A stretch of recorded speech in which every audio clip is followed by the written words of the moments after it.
Can you predict what will come in 100 years? Can you see beyond the known dimensions of time and space into the unknown, Dimension X? The ridge stars spread 200 light years across space. To the passengers on the immigration spaceship from Earth, they appear to be pinpoints of light in the darkness. The men, women, and children slept in their bunks in the tiered dormitories, or sat reading the immigration folders that describe the worlds of the ridge stars in glowing, rosy terms. Anne Travis stood before the vision port and searched for the spot of light which would be her new home.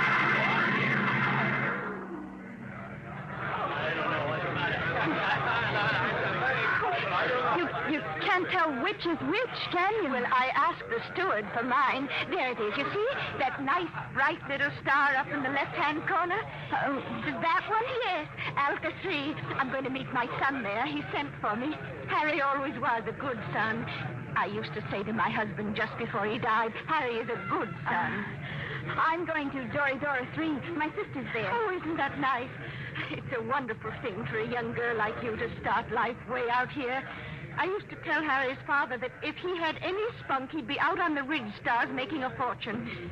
He was assistant buyer at Bloomingdale's kitchenware. I see. Maybe if I asked the purser, he could point out Dora 3. Oh, well, you go ahead, dear. You've paid your fare like everybody else. What did you say your name was? Anne Travis. Well, I'm Lottie Elders, Mrs. Harold E. Elders, though, of course, I don't use Harold's name now. Are you all alone? Yes, my folks died last year. That's why I'm coming out to live with my sister. Oh, why, you poor child, traveling halfway across space with nobody to talk to. Attention. Attention, all passengers. There it is. I just know it. You are now within the Ridge Star Quadrant. The trip is almost over. Captain Braxton wishes me to inform you that a vote will shortly be taken to determine on which planet of which sun every passenger of this ship will be landed. What is he talking The about? majority will decide, and all must abide by the decision. I don't understand. What did he say about a vote? I don't believe it. He said everybody had to go to the same planet, didn't he? But Harry's on Alpha 3. Look here, Mrs. Elders, they can't get away with this. They can't just set us down anywhere. I've got to meet my sister, but what can we do? I don't know, but I'm going to find out. I'm going to see the captain right now.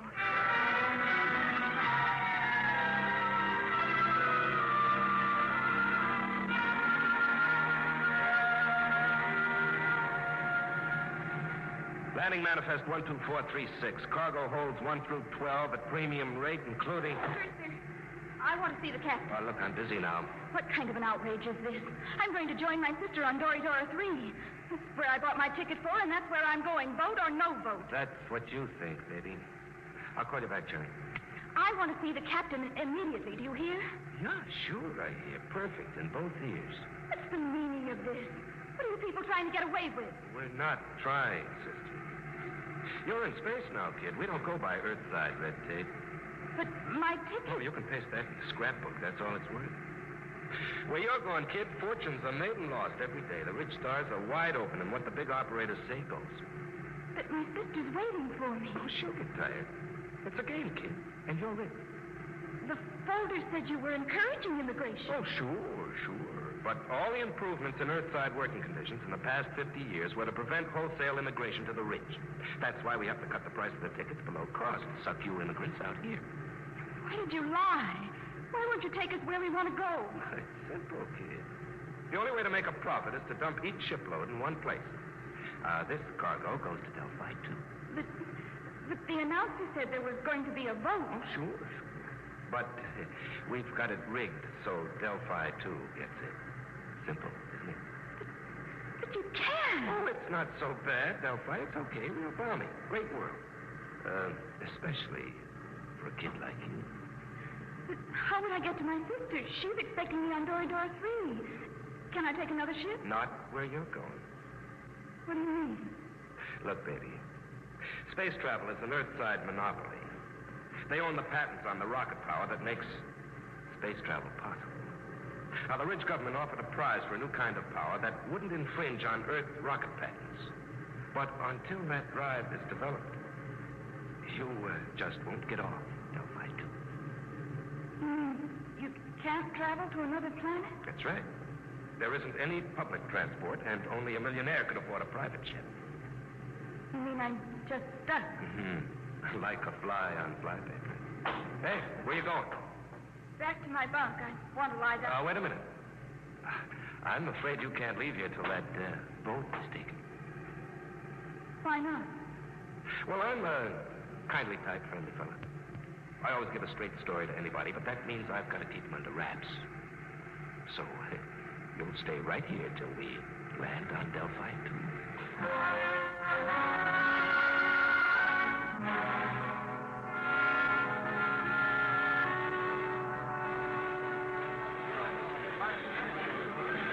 All immigrants who have not been cleared will please report to the inspector under the first letter of their last name. Anne, where have you been, child? I looked all over for you. They kept me in the prince's cabin. Mrs. Elders, what shall we do? I'm sure I don't know. Harry, he's my son. You know, he'll be just frantic. I know. Attention! Any immigrants not cleared or in the proper line in 10 minutes will be indefinitely detained. Oh, dear, I haven't been cleared yet. Oh, well, you'd better go then. I'll wait for you right here. Oh, be sure you do, dear. I'm so frightened. Oh, which way do I go? Oh, the E sign is over there, see? Oh, I don't have my distance glasses. You will wait for me, dear? Yes, right here. Go along now. All right, you. Come on. What? Who are you? Never mind. Come on. Grab her, Al. Come on. Let go of me. What's the idea? Let go. Get her. Who are you? Let go. Let go. We can't take any chances, Al. Put her out, right?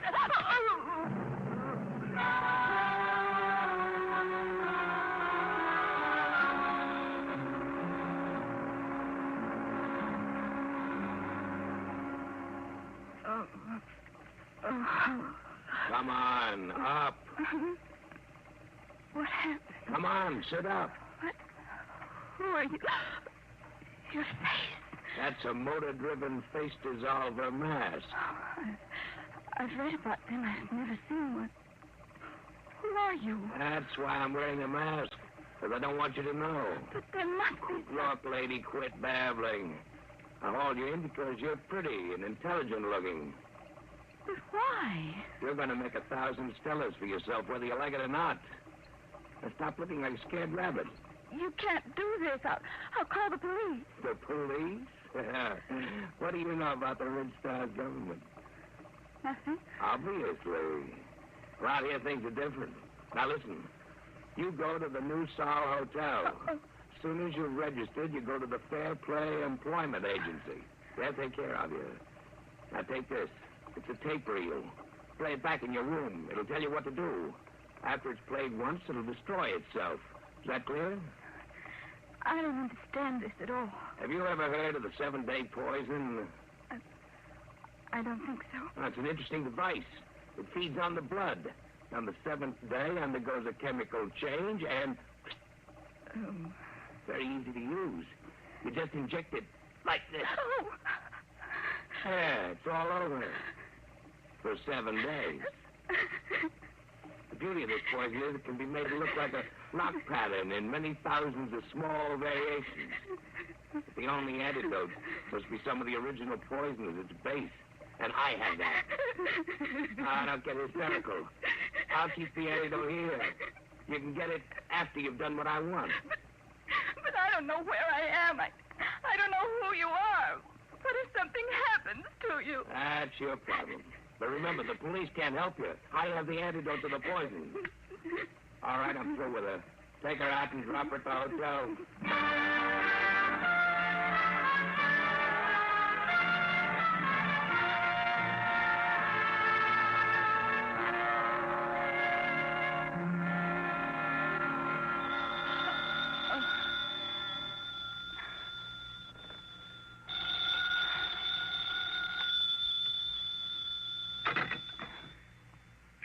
Room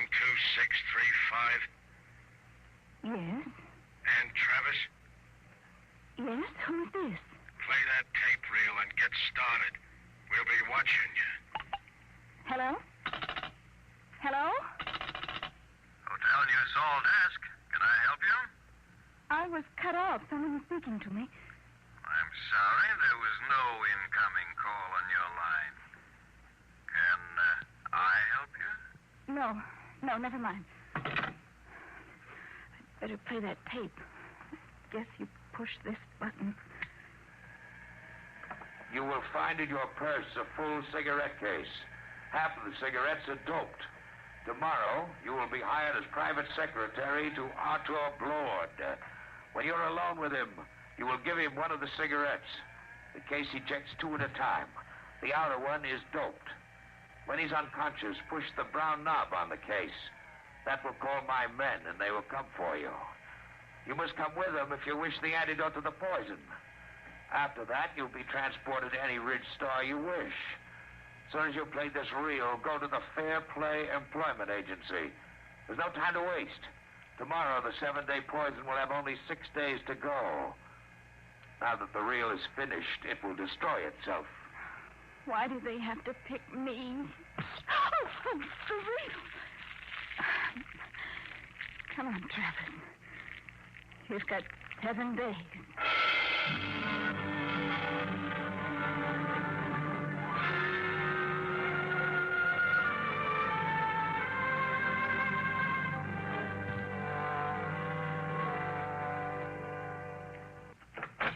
Come in, Miss Travis. Well, everything seems in order. I must verify one thing. Yes, Mr. Margerson? You did arrive just yesterday on that immigrant ship from Earth. Oh, yes, sir. And this is your first job, not only on Delphi, but on any planet other than Earth. Yes, sir, that's right. We'll check that, of course. In the meantime, we can go up to see Mr. Blord. You'll be his private secretary. Just wait, please. Did you say... Did I say what? Never mind. Nothing. Have you heard of Arthur Blord before? Not exactly. You would if you'd been in the Ridge Stars longer. Amazing man. Amazing. We'll wait here for the elevator. He must be very important. Important? There are names out here that they've never heard of back on Earth, and the greatest name is Arthur Blord. Really? In less than 10 years, he's made himself an astronomical fortune. Astronomical. Here we are, after you. Penthouse. What's he like? You'll see. Very dynamic, sharp. He outsmarts the big shots, the planetary operators. They exploit whole worlds. He exploits them. They hate him, the Ridge Star operators. Well, here we are. Come along, Miss Travis. Mr. Blord is waiting for you.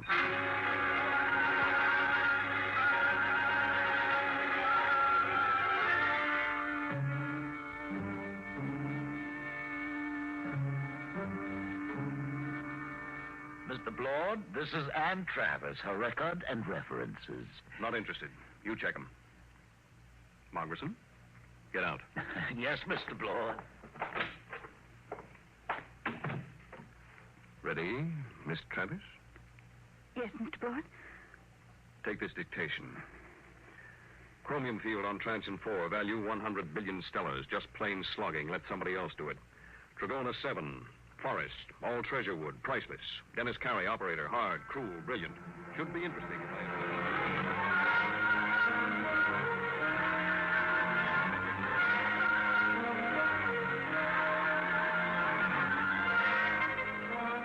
All right, Miss Travis. You're new to Delphi, too, aren't you? Yes, Mr. Blord. I like new cities, new planets. They're soulless. They have no culture, no institutions with hardening of the arteries. Yes, sir. Now, I came out here as a wiper in an Earthside liner and jumped ship at Transion 4. That was 10 years ago. You couldn't do that on an old world. Earthside, they developed the science. Out here, we use it. The great developments today aren't in science. You don't believe that, do you? I'm not sure, sir. Will there be any more dictation, Mr. Blord? No, that's all. Don't leave yet. Mind if I smoke? No. Like a cigarette? Sir? I asked if you'd like a cigarette. Oh, thank you, but I have my own. Oh? Earth cigarettes? Would you mind letting me have one? They're very rare out here. Of course. That's an interesting case. Ejects 2 at a time. Here, Mr. Blord, take one. Yes, thank you. Haven't smoked one of these in years. Light, Miss Travis? Thank you. Drop the lighter under the desk. I'll get it. Sit back in your chair. Should be down here.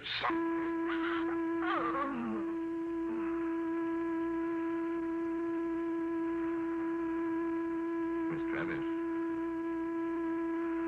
Miss Travis.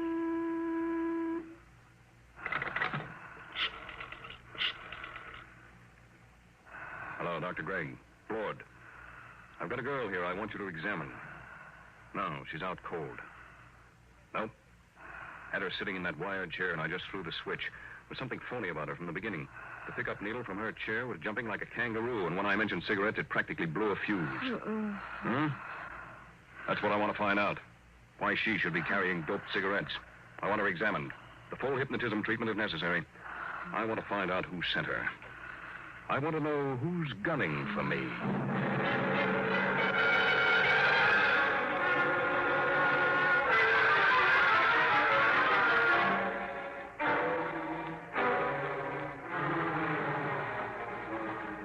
There you are, Blood. That's the best I can do, short of a full-length narco analysis. You sure about that 7-day poison? Absolutely. She's got less than 6 days. And she was right off the immigrant ship. This is the first time I've had a plant. Somebody found out I hire 'em fresh from Earth. I've got her memory track on that face dissolver mask. It was Delaney. I thought so. But he isn't working alone. It's that gang working for the prize on the new space drive. I got into the competition 2 weeks ago, and I guess they're afraid of losing the money they've put into research. What about this kid? She's got 6 days to live, and I wouldn't take any bets that they try to save her if she doesn't deliver the goods. They wouldn't even save her if she did. Delaney wouldn't want witnesses. Doc, set everything up the way it was before she went under. What are you going to do? I'm going to let them take me. Wait a minute. They're liable. I know what they're liable to do, Doc. You take care of the girl and leave the rest to me. Okay. It's your funeral. Maybe. Now, let's revive Miss Travis. You set up the projectors. Come on, hop to it.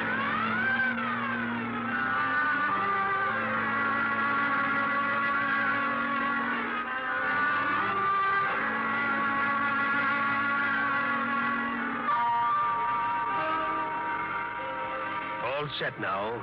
When you reverse the field, she'll come to, and she won't even know anything happened. You remember exactly what you were doing when you knocked her out? Sure. I was looking for the lighter under the table for that doped cigarette of hers. Well, I'll be going.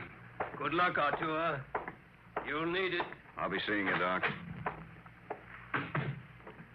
All right, Miss Travis. Now let's take up where we left off. Oh, I felt faint for a minute. Did you find the lighter, Mr. Blewett? Oh, yes. Thank you. I haven't had a good drag on an Earth cigarette in years. It's... stronger than I...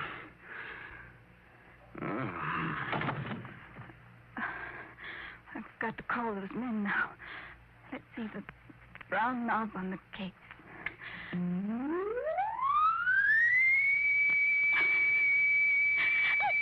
I didn't want to hurt him, but what can I do? What can I do?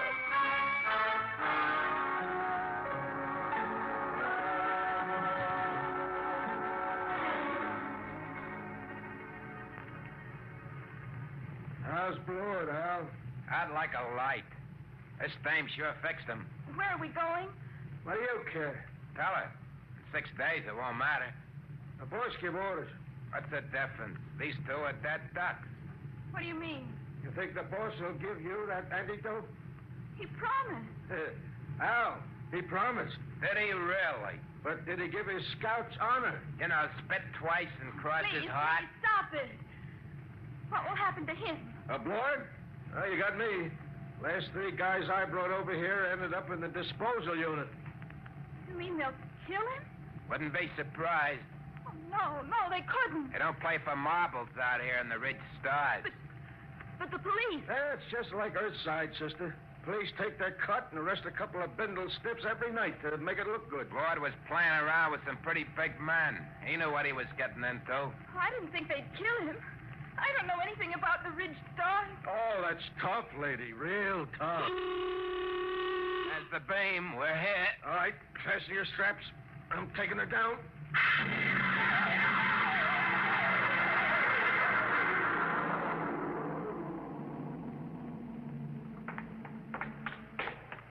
Where are we going? You're on Delphi 1. What is this place? A private escape. Very private. How you coming with Lord, Al? He's happy. All right. We stop here. I gotta spring the voice lock. Combination. 1, 3, alibi, Peter, uranium. Repeat. These things never work. 1, 3, alibi, Peter, uranium.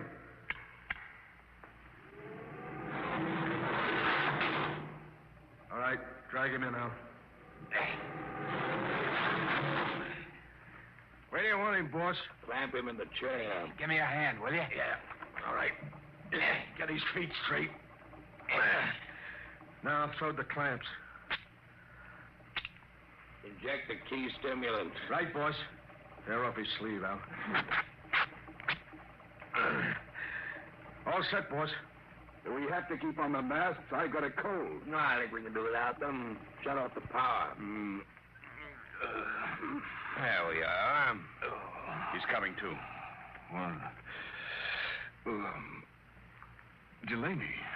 What am I doing here? I think we can get down to business, Lord. We represent 90 companies. We've entered the Ridge government contest to develop a space drive that won't infringe on Earthside patents. Oh? Well, Delaney, I've got news for you. Unless one of you has a power drive that's 25% faster than an Earthside rocket, you're licked. What do you mean? You must know, Delaney, you said... Quiet. Can't you see he's trying to get us arguing? When I heard some of the low speed you boys were Shut using... up. All right. You have the floor, Delaney. 2 weeks ago, you entered the contest. We know your reputation. You can't afford a failure. Your whole financial structure is a bluff. We know you have the drive. Lord, you better save time. Tell us now, what does your space drive run on? Twisted rubber band. You'll force us to extremes, Lord. All right, take that girl out of here. No, let go of me. You can't kill him. I didn't know you tricked me into getting him. Get her out. Come on, sister. Let's go. Oh, all right. So you want to play rough?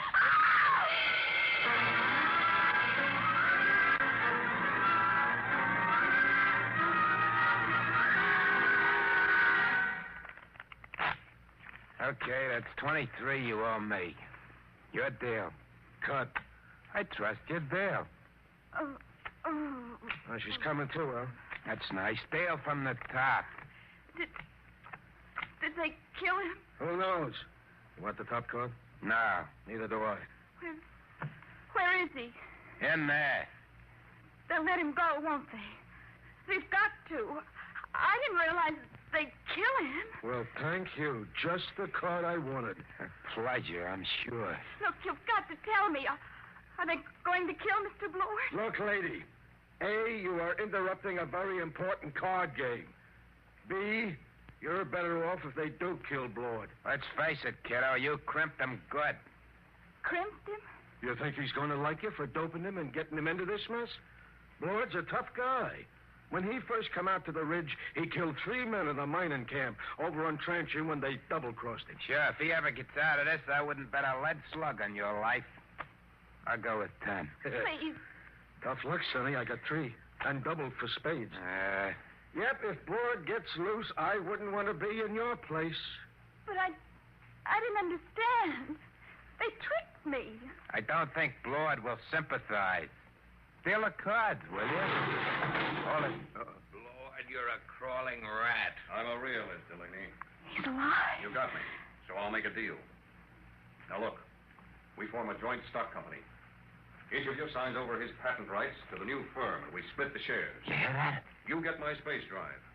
I get 25%. Delaney runs the new company. The whole deal to be publicized if you wish. Lord, when this gets out, it'll ruin you. They'll despise you when they find out how much dirt you've eaten. Well, I didn't have much choice, did I? All right. Now the other part of the deal. You got me here through a certain young lady. Now, we can dispose of her. No, I think I'd like to do that. I'll take her as part of my 25%. Any objections, Delaney? No, just be careful. Get rid of it clean. We don't want any mess left around for the Ridge government to find. What are you going to do with me? You promised Did I? Get rid of it, Blord. Only make it clean.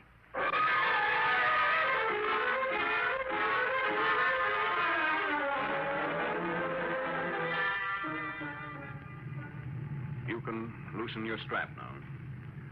We're on automatic. Where are we going? Back to Delphi 2. I didn't understand what they were going to do. I know. I didn't realize. I'm sure you didn't. Miss Travis, What are you going to do? I'm going to pay you off. Let go of my arm. Let go. No, you- Let go of me! Shut up. What are you screaming about? Now hold still. This won't take a second. Just one small injection. No, don't. Let me go, please. Stop screaming. Stop. There. Scratched my face like a cat. Will it take long What? for me to die? For you to... Stop it, please. Please, stop it. But it's funny. It's very funny. That was the antidote. The antidote? The 7-day poison Delaney gave you. I got it from him before we left. Young lady, I knocked you out in my office and had your mind examined. I knew just what you had done. I came here because I wanted to. Oh. You mean you're not angry with me? Certainly not. Besides, everything turned out my way. Your way? But they forced you to give them the drive. You signed away the right. I'm a percentage man. Let them do the operating. Besides, it was their drive in the first place. Their drive? Yes, it's simple. I knew that after the contest, there'd be a merger of research, so I merged it before instead. Wait till they discover they signed away their own patent rights. I don't think they'll feel like laughing then. But to give Delaney control of the new company. But don't you see, I had to get him to go along. He had the antidote to your poison. What about me now? Look at the vision port. Now turn up the scale. Oh. That's the ridge. You can have your pick. Name your world, and I'll take you there. You said your sister was on Doradora 3. Yes, but But what? I wonder if the opportunities for advancement aren't greater on your planet, Mr. Blower. You know, Miss Travis, I wouldn't be a bit surprised if they were.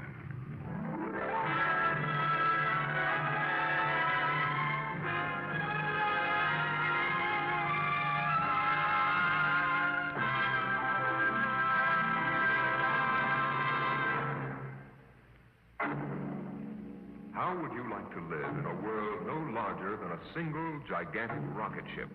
You'll find out more about it next week on...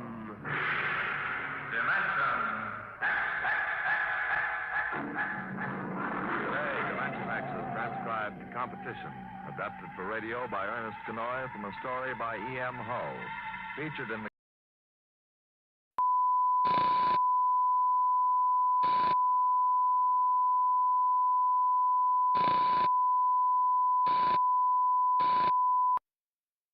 Testing, check. Fuck it.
Let's do this.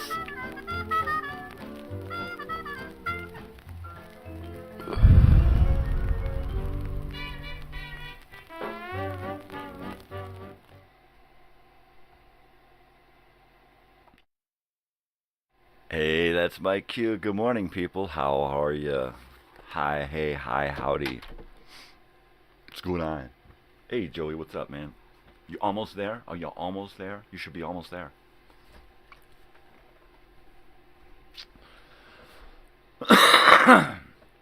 Well, this is supposed to be my last show, but I'm starting to feel sick.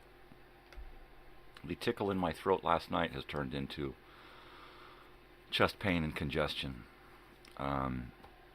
It doesn't look likely that I'm going to be doing my dental procedure tomorrow. I can't be having all of this going on, coughing and the nasal and the sinus stuff when you've got a cold. You can't do sinus, nasal, dental stuff. And since my teeth are pretty close to my sinus, yeah, we'll have to wait and see. I will probably be calling the dentist today and discussing this with them. I don't want to put off this procedure any longer. I'm sick of it. I wanted to be over this by the first of the year. So if at all possible, I will be going to do this procedure Monday. Come hell or high water. But if I'm sick and it ain't going to happen, it ain't going to happen. And I'm just going to put it off again. My insurance is ready to go. That's good to go. So I'm all right there. I've ordered my temporary dentures that I'm going to be using until I get the permanent dentures from the insurance.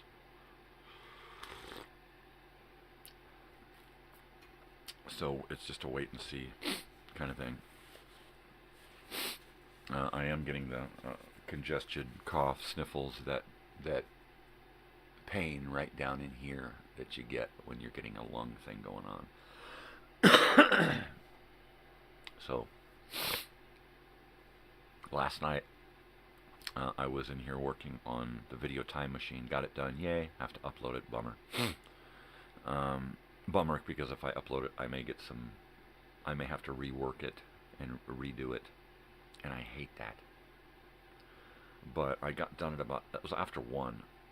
And I'm like, fuck, I'm going to be up in 3 hours. It's going to take me an hour just to come down and be able to go to sleep. And if I try to do that in the dead silence, darkness of my bedroom, I'll be awake for 3 hours staring at the darkness.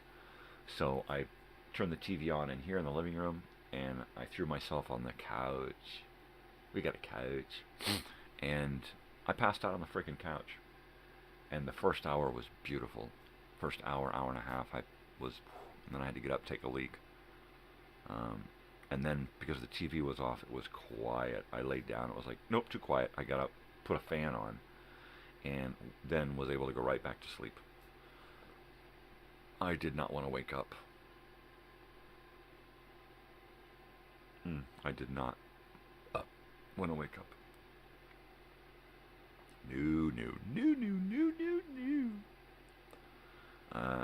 Yeah. I may be going out this morning for a few minutes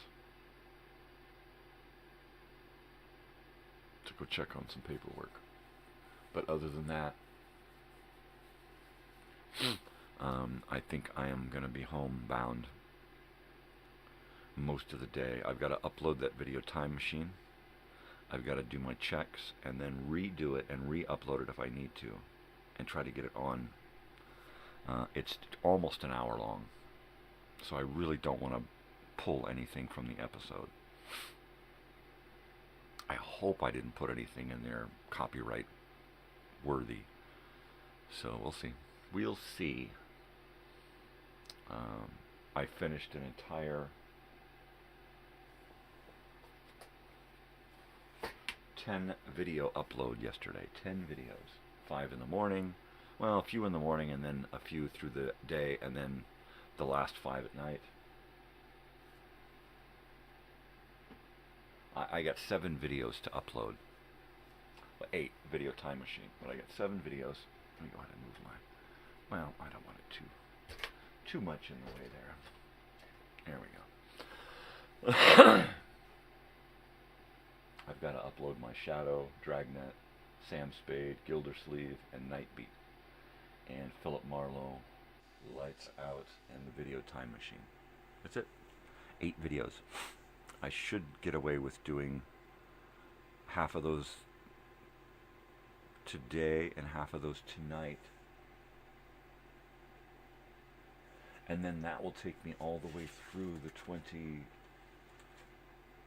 that'll take me all the way through the week of Christmas and into the week of New Year's. I'll have the week of New Year's to work on next. And hopefully I can deal with that Saturday and Sunday. That will put me 4 weeks ahead. And then of course Monday I lose a week because I'm gonna gobble up a week that I've programmed. So I'll have the week of the 16th, the week of the 23rd, and the week of the 30th. And then I'll be using up the week of the 9th. Yeah, I've got the week of the 9th, the week of the 9th, the 16th, 23rd, and the 30th. Those 4 weeks are the weeks that I will have loaded, and then I will be gobbling up the week of the 9th, and then loading up 4 more next week. So every 4 I load up, I lose 1. Yeah. That's all right. That's all right. I'll get there. By the end of the month, I'll get there.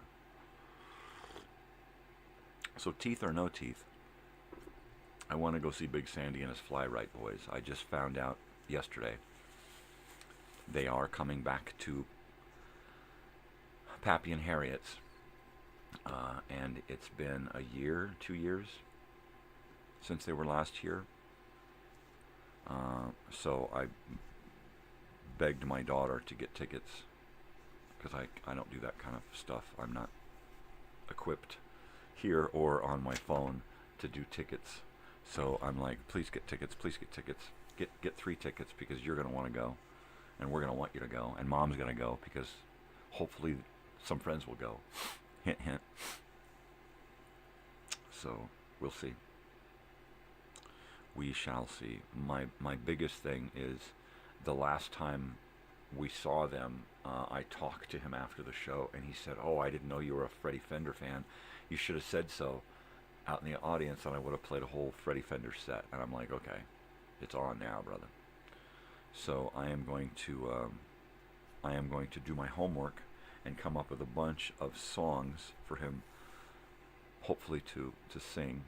And I may even do a little bit of a signage, right? Even though I'm going to be like a foot away from the guy while he's playing. I want to get a sign. Not just to say, "Hey, thank you," and "Hi, how are ya?" And, you know, what? Here's what I want you to play. I mean, I may just pass him a set list, right? Here, dude, here's what I want you to play. And see what happens. Throw in a bunch of their songs and a bunch of Freddie Fender songs and some, oh man.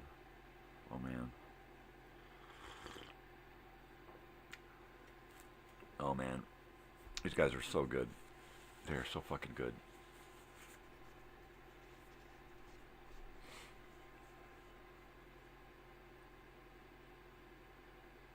And a sign with a special message. Special. He's got a lot going on, this dude. Big Sandy. He's all over the place. You see my toes? Little toes. It reminds me of Hang 10. Right? Hang 10. Toes.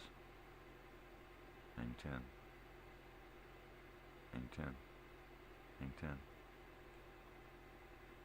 No way.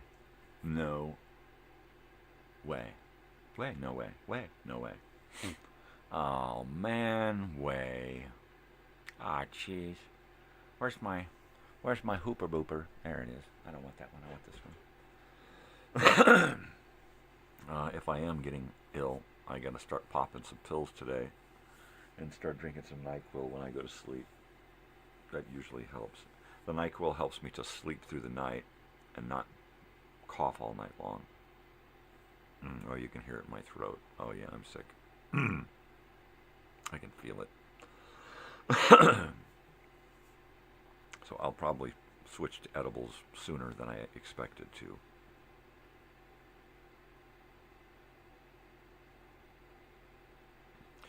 Yeah, man. I don't see myself getting my teeth pulled with a whole sinus lung thing going on. It just don't seem possible. Yeah, I'm gonna have to call today and talk to them. It's just been one thing after another with this.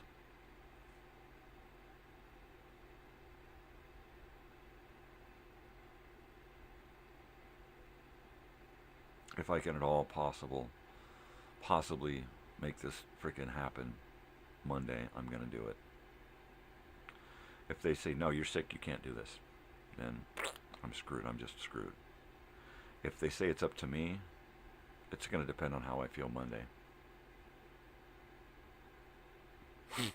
I'm pretty sure that with a sinus thing going on, I'm not going to be able to go in and do it.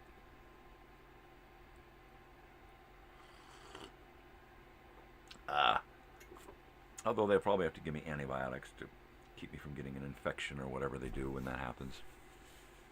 You know. So, we'll see. I'm ready. I am so ready to do this and get it over with. Oh, man. I'm telling you. I'm ready to gum on some food for a couple of weeks. I wouldn't mind having those teeth here in my hands first. But,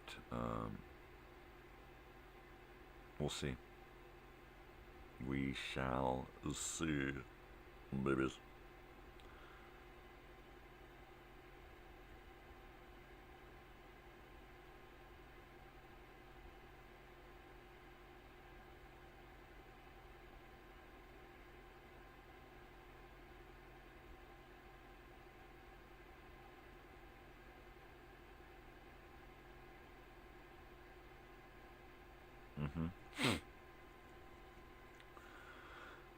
Oh, yeah.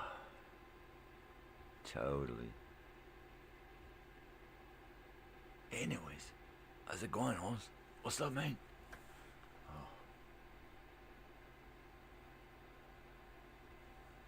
Oh. I don't like the idea of going into seclusion. I've been in seclusion my whole life. I don't like the idea of being forced emotionally to want to stay in bed, right? Because that's what it's going to feel like, you know.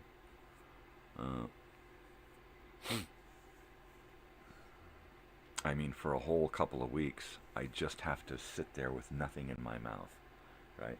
And that's kind of a bummer. I just have to sit there and heal. And heal, and sit and wait and heal.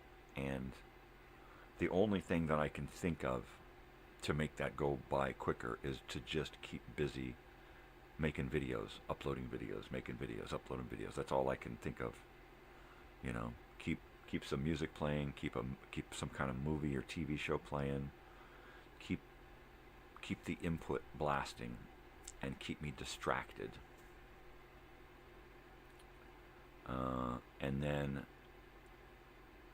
I'm gonna have to go try to have a lazy tongue, you know, because when you have a tooth thing going on, teeth thing, your tongue is like all hands, right? Your tongue just will not leave your mouth alone, right? So my big thing is going to be to just try to get a lazy tongue and an open mouth and just kind of go slack for a couple of days, right?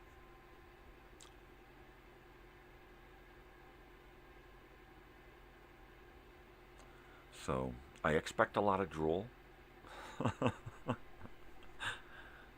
And I expect a lot of tears. And I expect a lot of sleep, although I probably shouldn't sleep too much because I get dry mouth when I sleep, and that's not going to be good on, you know, the whole mouth thing. So I'm going to have to find some kind of mouthwash that makes saliva happen. What is that, biotine or something? Isn't that what it is? Something like that. So where's my pad? Yeah, here it is.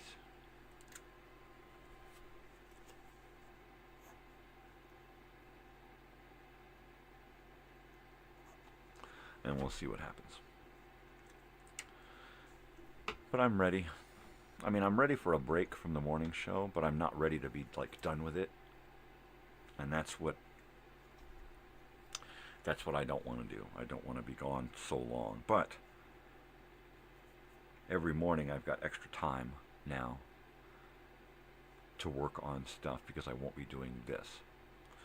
So I'm hoping I can get so much done on this channel that if I'm gone and when I come back in January, that I've got no programming to deal with other than a video time machine and a weekly program guide. That's it. That's it. That's all I want to deal with every week. And then for, you know, maybe a week, a month, get another 3 or 4 weeks out, right? I think I should probably try to stay on rather than wait until all the programming is used up. Keep pushing it out, okay, and then wait a few weeks and then push it out. My ultimate goal would be to be ahead far enough through August into September so that I can just work on my original content and the reunion stuff. That would be perfect. Perfecto, eh?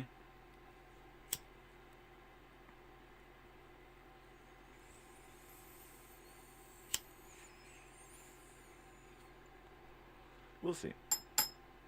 We'll see.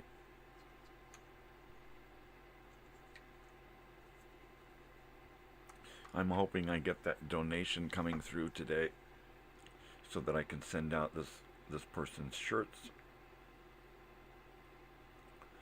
And then that makes me two times 2 donations. One from somebody who doesn't want any shirts, and one from somebody who only wants 1 donation's worth of shirts. So that's beautiful.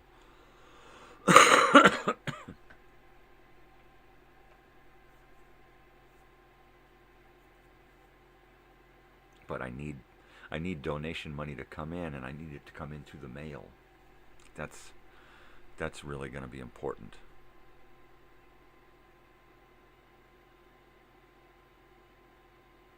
And what's most important is trying to get this run of shirts done with, paid for, and all produced.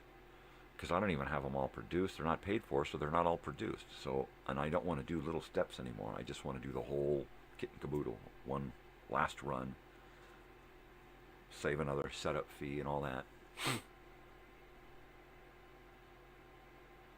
Dig myself out of this hole that I've gotten into and dig another one. Right? Just keep digging holes.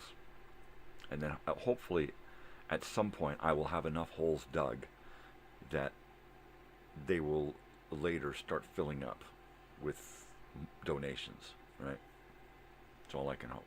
Right now I'm just digging holes and then trying to climb out of them. Eventually I should dig a hole and it should pile up with me on top and I should be able to step out of the hole, right? At some point, I'm hoping.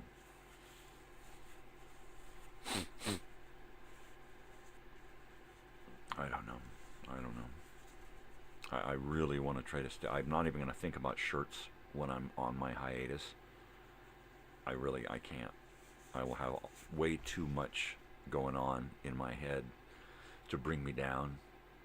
I don't need to think about shirt production, how slow it's going, how few donations are coming in, how few people are willing to step up and kind of help collect donations, kind of a thing. So, I mean, this has been going on for like 6 months now since I said, hey, let's throw a reunion party. And I think I've collected, how much have I collected? Not a lot. And all of that I've collected has gone right back into shirt production, right?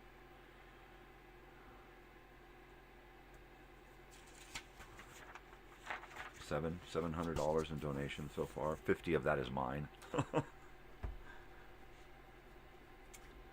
And some of those donations are double donations from people who don't want a double shirt thing, which is great. But I mean, that's a drop in that $700 is a drop in the bucket to what we need, and it doesn't even take care of the down payment on the shirt production, right?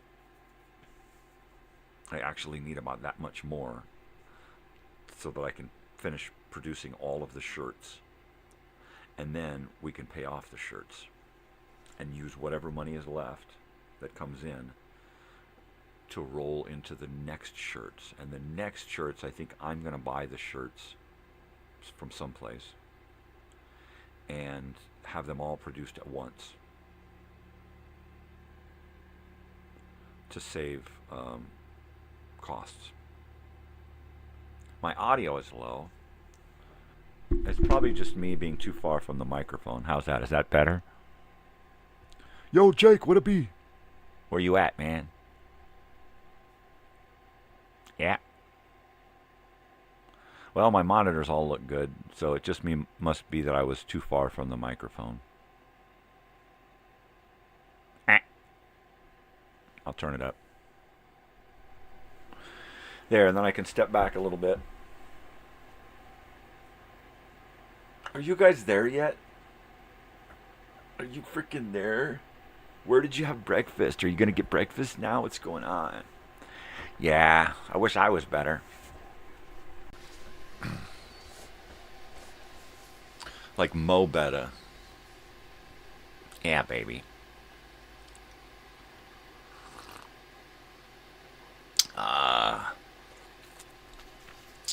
You see any alligators yet? You see them gators, boy? Ow.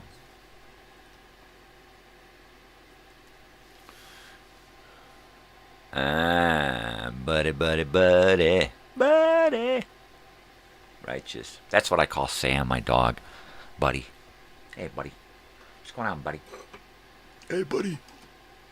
He's the best buddy. He is. He's the best buddy in the whole world. Right now, his ears are probably ringing. What? Me?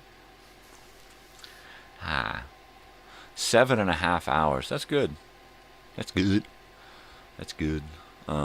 I've driven twice that in one shot. Actually, 16. Yeah, I drove some pretty good long shots before.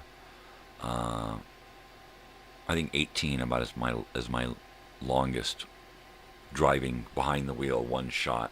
You know, let's get off, let's get some gas, let's grab some food, let's take a leak, back in the car. I mean, it was like boom, boom, boom, boom, boom, boom, boom. The last long trip that I made was to Utah, Ogden, from here to Ogden, Utah, and back in one shot.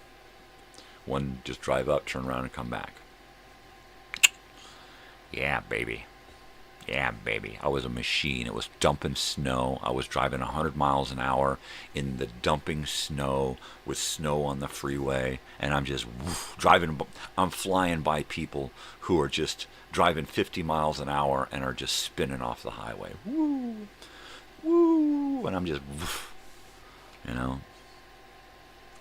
I was a madman. But you got to know how to drive, right? You just got to know how to drive.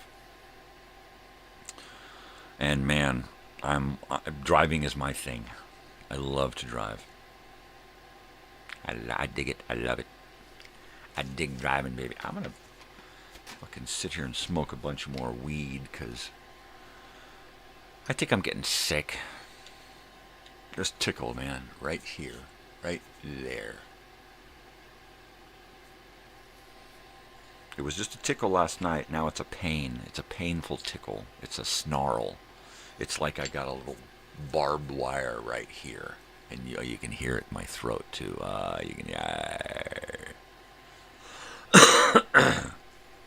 Yeah, I should stop smoking, and I should be drinking tea and honey. So there. My wife keeps forgetting to pick up NyQuil and DayQuil, so I'm going to probably have to go out this morning. So I may stop off and pick some up. I may take her with me so that we can pick up stuff for the ceiling light in our bedroom and work on that this weekend. You know, little projects, little things to make the home life a little brighter. Get it? Light, bright. Oh, bright light. Light, bright. Shut up. Shut up! Stop singing that shit. Yeah.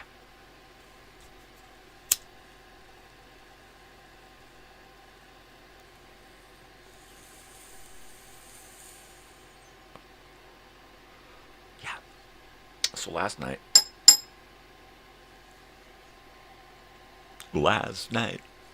we're talking about last night.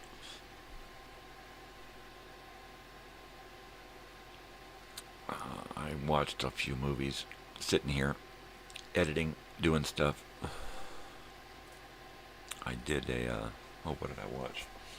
What is this one? Seems like Old Times. It's a Neil Simon movie. Probably comes from a play. He always did plays. Goldie Hawn, Chevy Chase, Charles Grodin. I love Charles Grodin. I'm not a huge fan of Chevy Chase. No range, no depth, no nothing, no nada. You know, he's a stumbling, fumbling, bumbling. That's it. I'm not a fan of Chevy Chase, actor or person. He's just not my kind of guy. I hear he's kind of a dick. I hear he's kind of a self-absorbed douchebag, so... Which is probably why his show, Chevy, his late night talk show back in the 90s, didn't work. Because he couldn't get any guests to come on because everybody knew him. They knew he was a dick, right? I don't want to go on that dick show. I better go check the dog situation. Because you never know. It's getting late.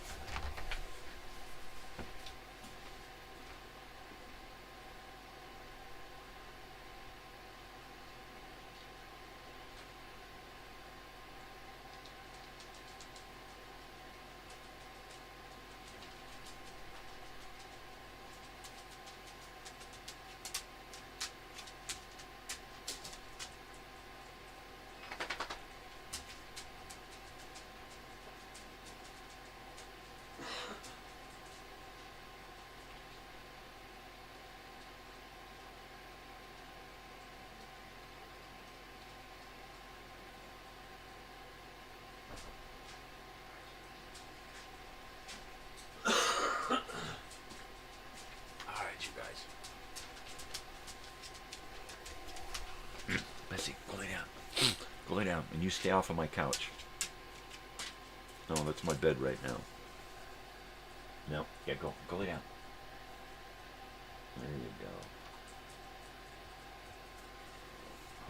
go. Oi, mate. Yeah. Psst.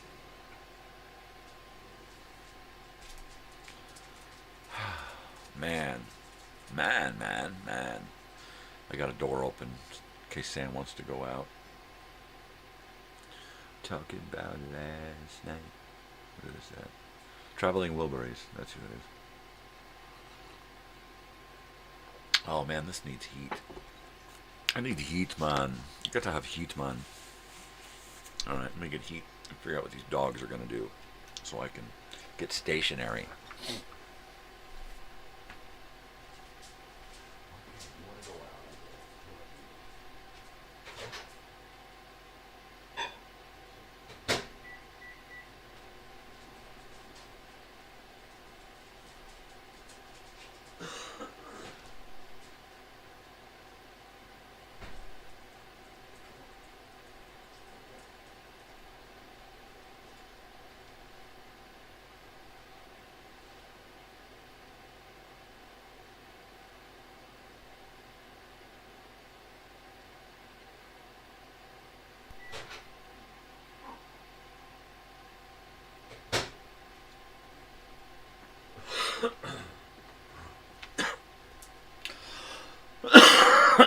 Oh, yeah.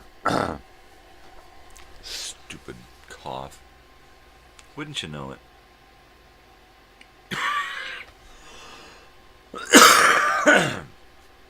Right now, my daughter is doing everything possible to keep from getting sick for my wife. And what happens? I get sick.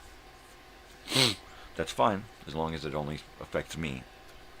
And now my daughter, she's got, you know, what are they, semifinals? She's got midterms right now. So, some classes, she's doing finals in some classes right now. And she was like, comes home from school the other day and she says, man, I'm so jealous of my friend. She's doing child psychology. And she said in 3 of her classes, her final was to just sit and play with a box of toys. I'm like, oh man, that's gotta be harsh. And I said, yeah, but you got to imagine the difference in pay between a psychologist and a teacher, right? Because that's what she's studying for. She's studying to be a teacher.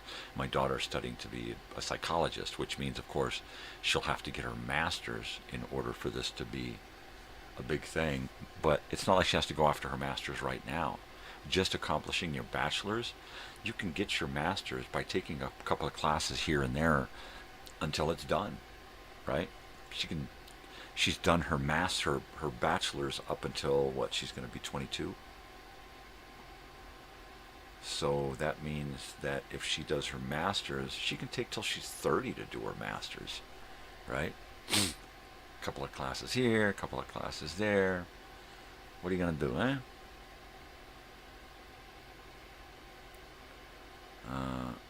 Of course, they're not going to pay for it. She's not going to be able to get any help doing it. But at the same time, if you just do a little bit here and a little bit there, you can bang it out while you're doing a job, right? At some point, she's going to have to put this to practical use, you know.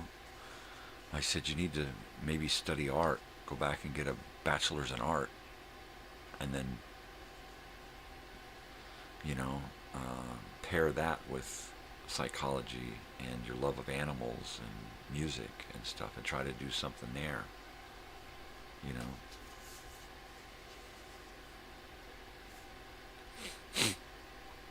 She could create her own world in which she earns her own dime, her own way. Follow a band. Go with a band and be a band psychologist on the road, you know, the band shrink.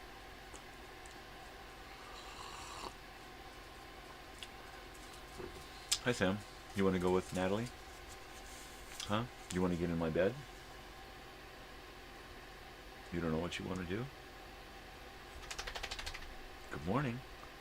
Good morning. I love you. He gives the best good mornings.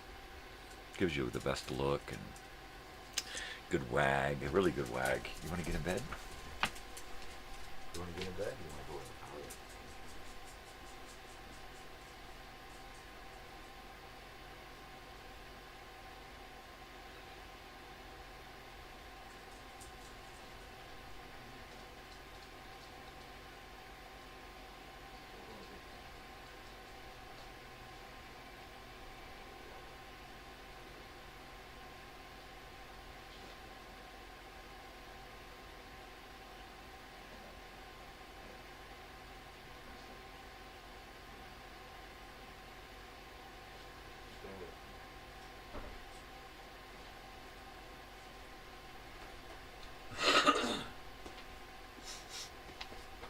Well, if you didn't hear that, I was talking to my daughter. She is just laying down for the night, for the morning. She's been up all night writing a paper for one of her finals. So she'll be turning that in today, actually. She's got a final every day this weekend that she's got to write a paper for. Three days, 3 finals. So I said, all right, well, you know, there you go. The day before, write one. And then you have the day of to figure it out and get it turned in. And then the next day, write one. You got a day to figure it out and turn it in. Boom, bang, bing, bang, boom. So try not to do everything all at once. Focus on the most important task at hand, and then get that out of the way and move on to the next one. She made a big deal out of not having a special book for one of her classes. And the book, finally, we ordered it, and it got sent back, and then we ordered it again, and it showed up, and she, no, it never showed up, and she finally borrowed the digital book from her friend, and it was a big, huge ordeal to get her this book, right? And then, because of all of her other classes and her workload, she was too frustrated to actually have time to read that particular book. And I'm like, well, okay, look, you need to focus on your easiest class first, and then work your way up to the hardest. If that book is your hardest class, then assume you're going to fail that class. Put it out of your head, right? And she did. So much so that she never had a chance to read that book for that class. And she just did the final for that, and got like 36 out of a 40, right? Like, unbelievable. Mainly because she's got good retention. She pays attention in class. You're going to get everything that he talks about in the lecture is the stuff in the book. So if you pay attention to the lecture and the classwork and all the assignments, you're going to get most of what's in the book. And that's what she's learning, is that she can do the classwork. I had to be honest with her, and I told her that when I was in college out here for 2.5 years, because of brain injury, I can't read and retain and focus and all of this whole reading issues with me. And I told her, look, I got A's and B's in all of my classes, and I didn't read any textbooks. I got them. I used them during the classwork, but I didn't sit and read cover to cover every single book. There are some books where I read a chapter or two. Occasionally I would read a part, pages, sections, but most of the books, 90% of most of my book stuff I didn't get into. I just couldn't, you know. So I just had to pay attention, take my notes, listen, you know, and it worked. And it worked. Yeah.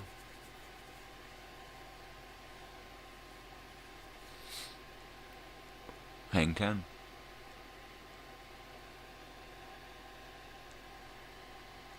Mm-hmm.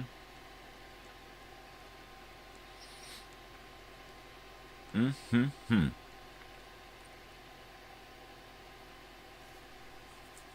Well.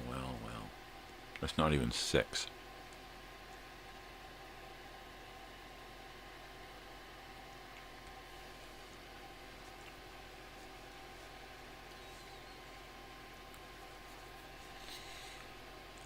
If anybody's wondering, my whole point of life right now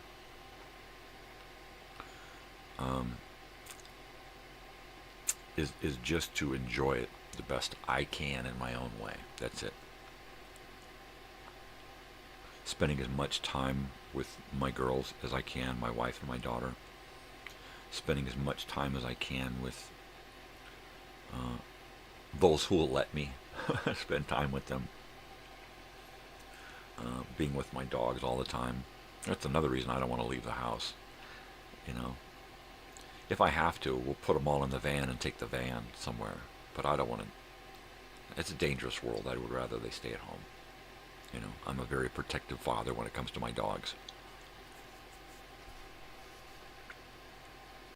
They really only leave to get their nails done. That's it. And that's just the boys, because they're difficult. They don't like to have their nails done. So rather than traumatize them and me become their enemy, I let the nail people do that. They muzzle them, clip them, done. And then I'm not the bad guy. I don't want to be the bad guy. And Mom clips the girls' nails, and they love it. They just sit there, you know. After a while, they're like, all right, I'm done. I'm done. I'm done. But for the most part, they will let mom do anything. The bath, nail trimming. Let me get you. Yeah.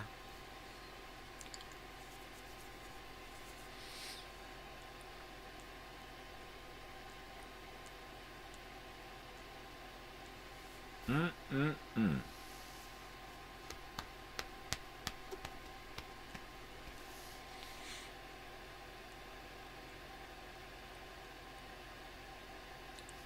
Well,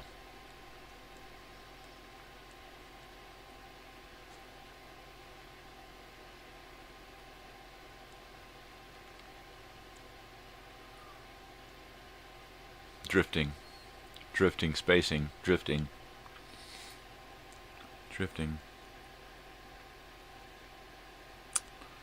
Let's see. Last night I put in, just turning things off, getting ready for bed. I'm like, oh, I don't want it to be too quiet in here. So I put on Charlie Sheen, Terminal Velocity. Kind of a cheesy action movie.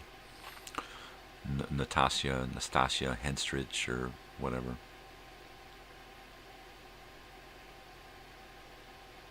The guy from, the slobbery guy from Sopranos, the head soprano guy, the slobbery face guy, the guy that's always drooling. I never liked that actor much. I don't remember his name. I know he passed away early, but man, I was just never a fan of his acting, or his face, or his drooly, slobbery mannerisms. Yeah.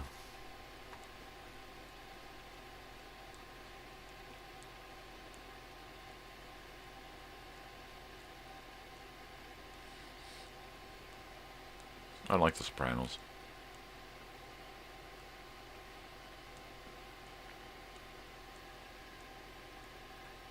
Yeah, I don't really like shows that glorify violence like that in people. Yeah, I mean, you just keep throwing that shit around all the time. I mean, look what happens. What's happened to the world? You know, violence is the norm, right? Hate, violence, death, destruction. It's the fucking norm. You go to any country in the world and, you know, it's okay. It's fucking okay. And it's not okay, man.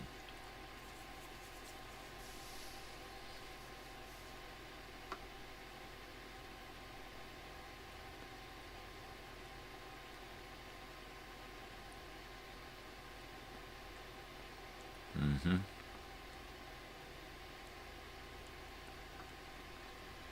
I gotta get a universal remote for this little TV.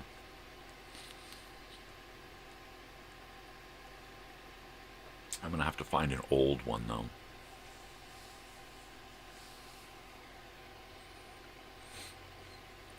Because it's an older TV. And the newer ones are only gonna work for newer model TVs. So I might have an old universal remote lying around that we never used. I'll have to look into it. There's a lot of stuff I need to look into. My life is all about clutter. I have piles of things around, boxes and things, shelves full of stuff that I keep meaning to get to. Oh, I'll just stack this away for now and I'll get to it later. There's like less and less later. More stuff accumulating to do, but less later time to do it in, right? Uh-huh. Running out of time. Oh, dude. Dog wants in.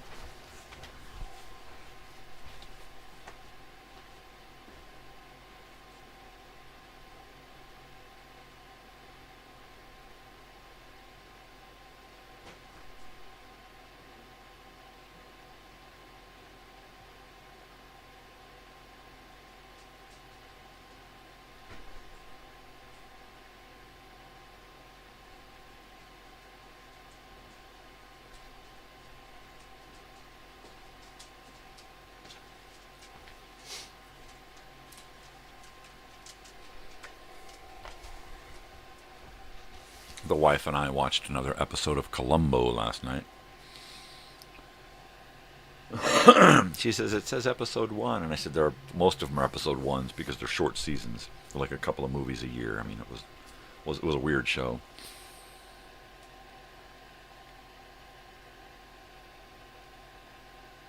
It was like Sunday night movie or something.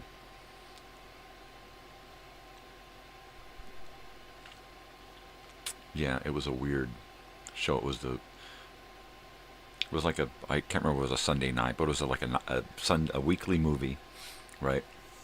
And it was different shows in the time slot. Columbo was one of those shows that would pop up, and he'd have an hour and 15-minute long movie wedged into a 90-minute time slot. The episodes are about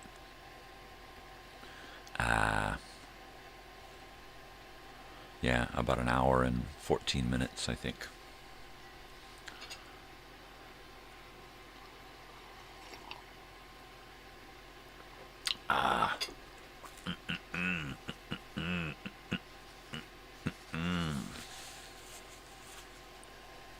I'm still trying to get this place worked out here to try to make this room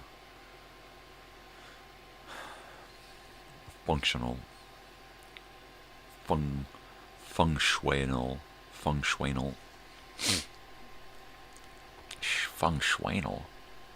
Did what is anal? He funged it. He funged his schweinel.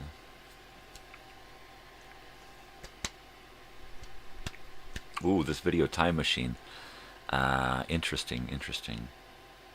I threw in some more Japanese classic stuff. The last video time machine, the Thanksgiving Day time machine, there was a little bitty cartoon, 10 little Indians done in Japanese. So that was neat. So I threw that in there because the theme was kind of a Native American thing for that day. But I'm finding more and more vintage Japanese television stuff, which is neat. So I can kind of throw stuff like that into the time machine mix. This last show was difficult because it was last minute. It's usually easier when I'm spending more time looking for stuff and dumping things into files. Ooh, this is going to work for that day. Ooh, this will work for that holiday. That kind of a thing. And then I open up that file and go, ooh, look, I've almost got an episode here. I just need this and this. And last night was a little difficult. I was having trouble gathering up a whole hour's worth of material. In fact, I got the episode just about finished, and I'm like 20 minutes shy of an hour, right? So I decided to go on the search, and I hunted and found a bunch of stuff for a few things to finish off this episode, as well as a bunch of items for upcoming episodes. So that helps. I'm finding that short educational films are fun to put in as these elements for the video time machine. Because when I was young, much of what I saw, my media entertainment, happened in school, on the television, in the movie theaters. You know, the funny thing was I didn't listen to the radio a lot. I was always trying to watch TV. TV was my thing.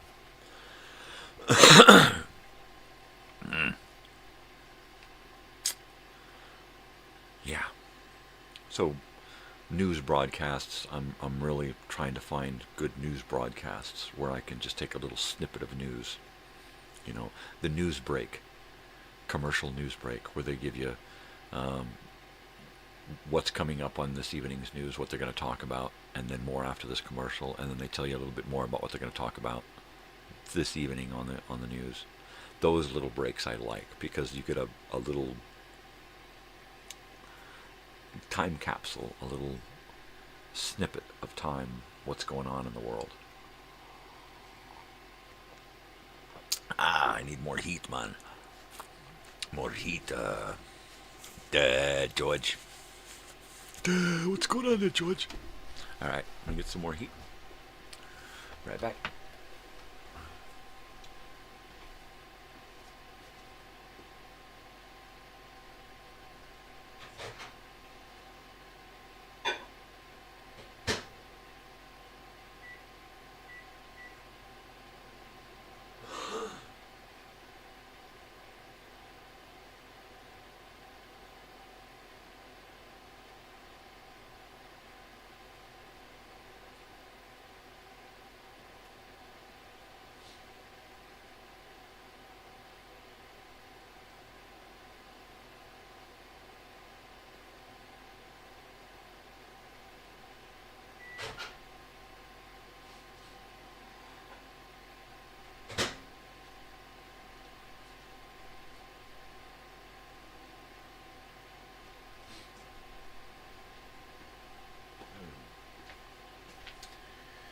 Did you know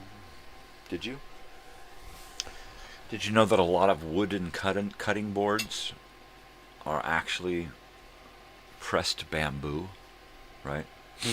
If you look real close at your cutting board, it's quite possible you'll see the little knuckle of the bamboo in the grain. You'll see this grain coming down, and then every once in a while in a random place you'll see this little knuckle about an inch, 3/4 of an inch, inch and a quarter. Yeah, the little bamboo knuckles. That's what I call them. I don't know what the hell they're called. There's probably some scientific term that botanists use, right? That's not what it's called. It's not called a knuckle. It's called a flatulable. A flatulable. What the fuck is he saying? I don't know. He don't even know. Oh, jeez. That's hot. That is good and hot. Not too sweet, but it's hot. I used the last of the creamer. Italian sweet cream is what I'm using lately.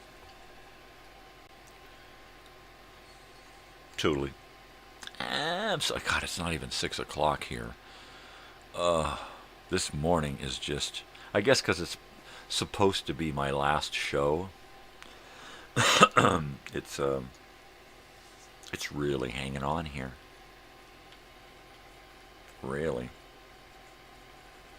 What I should do is pull up a video of my first show and look at that.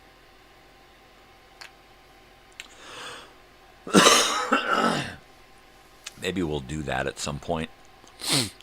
I'll boot up YouTube on my graphic computer here, and we'll take a look at how I did my morning show. That ought to be weird, because it's been about a year. It's been just about a year. If I don't do my dental procedure and I'm here next week, I will actually go a whole year, I believe. I believe I started the week before Christmas.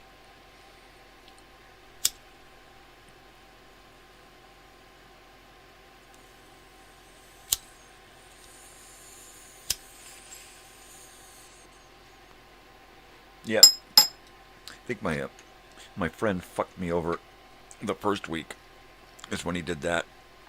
And by the second week, I decided, fuck this, I'm going to get my shit started. Dude wasted a whole year of my life. And then, bada bing, within like days of that decision, I was putting shit together and started a fucking show.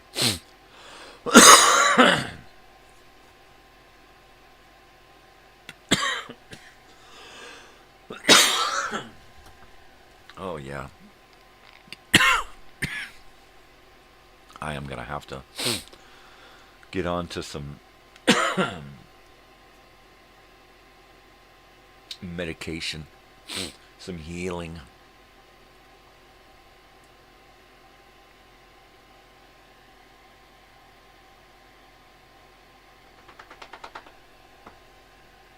lay down. You're not getting in my bed, so go lay down. There you go. Good girl. Lay down. All right. We can play later. Yeah, her idea of playing is sitting there looking at me.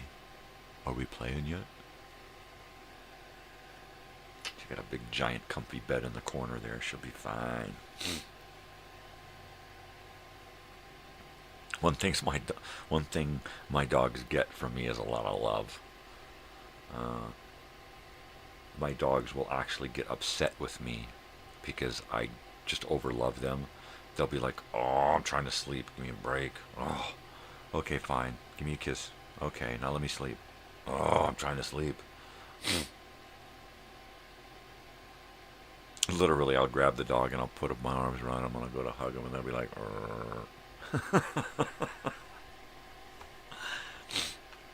and I'll be like, "Oh, come on, give me a beso." And they're like, "Oh, man." They give me a kiss and then lay back down and go, Have you ever seen a dog's eyes roll? Ugh, I mean, they give it to me all the time. It's crazy. Ugh. Sam, he does that constantly. He's like, "Ugh. Oh, are you kidding me? Oh, I get a lot of that from him. Oh, man. You're killing me, boss." This morning I played one of the Dimension X episodes. That's my favorite that was never reproduced for X-1. It was called Competition. Great story. One of my favorites. Competition. E. Main Hunt was the writer. E. Main Hunt. Great little fucking story there, buddy. I don't remember writing that. Oh, E. Main Hull. Hut. E. Main Hut. Hull. Hull. E. Main Hull. Okay. I guess it sounds familiar. I actually went through the last two video time machines and itemized them on paper so that I don't reproduce a show. In fact, I was looking at the video time machine for Thanksgiving, and I did a cartoon in the beginning, and then a couple of sections later, I repeated that fucking cartoon. And I'm like, are you kidding me? I repeated something in the same fucking episode. I was beside myself. I really was looking at myself going, "You're a fucking idiot." That's what happens when I wait till the last minute to do something. So last night, after having found that out, I went through my episode that I was producing last night, and I went through it, through the whole thing, and checked it section for section, and checked it out, just to make sure that I wasn't humping the bunk again. And I think I did it all right. I caught a few things that would have been a bummer, right? So I fixed things up, saved it out, and then tried to upload it, and they're like, "Yeah, you reached your limit, bud." Oh. So as soon as I get done here this morning at 8 o'clock, I'm going to load that episode of the video time machine. It's going to take at least an hour, probably 2 hours. And then, it's a 45-minute, no, it's almost an hour. It's like 58 minutes. So it should take about an hour and a half to upload. Get my copyright checks, fix anything. I don't like to replace stuff because then I have to go through, when I go through the whole copyright check again, that might be a problem. So what I do is I just cut things down. It's like, all right, pull that out, shrink it down. Try it again. Because it grabbed onto these, it didn't grab onto something that it's going to find the next time. Cut it out, shrink it down. I used to try to go back into the editing program where I create the episode and then just rework the episode. Too cumbersome. Now I just take the saved version from the one that I uploaded, take the exact time that they're talking about that's the problem, and I just cut that time out. That's it. Whatever that piece is, I cut that piece out. If it's a deal with the sound, I'll just mute the sound or scribble the picture or something in that. If it's a short thing, I did that with a President Johnson speech, where I just gave it a little bit of static and then wobbled the picture a little bit, so it wasn't an issue again. So I didn't edit out the whole piece. It was only a few, less than a minute. So I just fucked with it. That's all I did. I just fucked with it.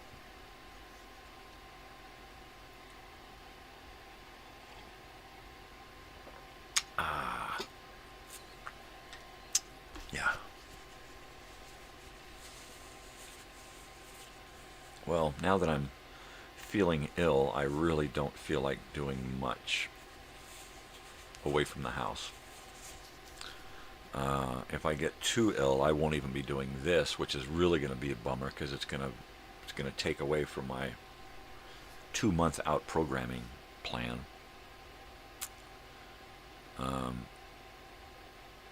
Of course, if I don't do this dental thing now, it's going to have to wait until after Christmas, because my whole plan was to get teeth in my head before I go to see Big Sandy, and that's not going to happen if I don't get them out Monday.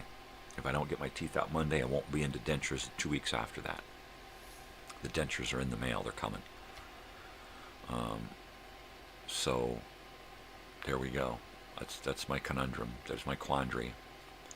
Mandry's quandary. So I'll either get it done Monday, 50-50 chance at this point, or it'll wait until after the first of the year. God, I'm sick of putting off. I put it off like 4 times now. Because of insurance, not knowing if my insurance was going to be there. But maybe I'll say, okay, look, let's reschedule, and during that period of waiting again, let's double check the insurance and that we're covered with everything, the procedures covered. Let's double check that.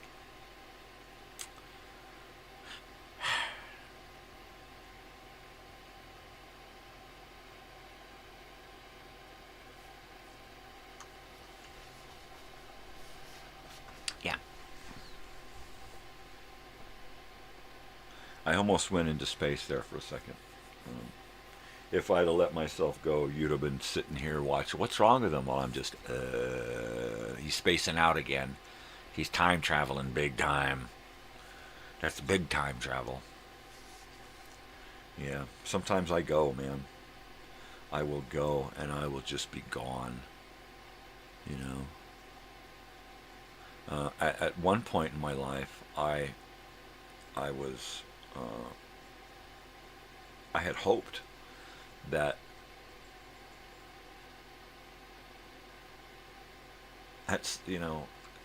that I would just lose it completely mentally and go off into my own little world, and while the rest of the world would see a guy sitting there drooling, shitting on himself, right, I would be king of the world in my own mind doing all this crazy shit, right?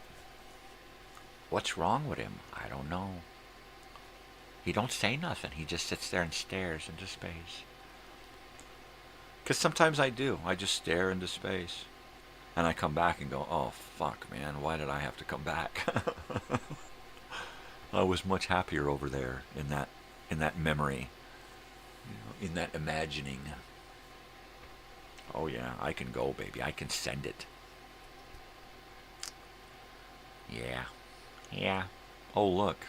It's after 6 a.m. on the Pacific coast. It's about time. It's all about time. It's about time. Isn't everything? Life is about time. Time is about life without, either. So last night,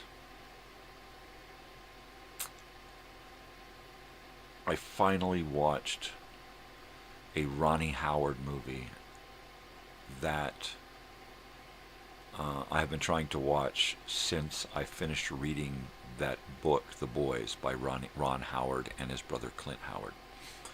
So it's after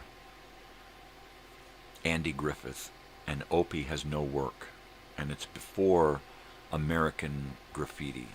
And everybody thought that, well, American Graffiti is what got him a lot of work, and it did not. It did not get him a lot of work. A lot of other people on that movie, American Graffiti, got a lot of work right after that. He did not.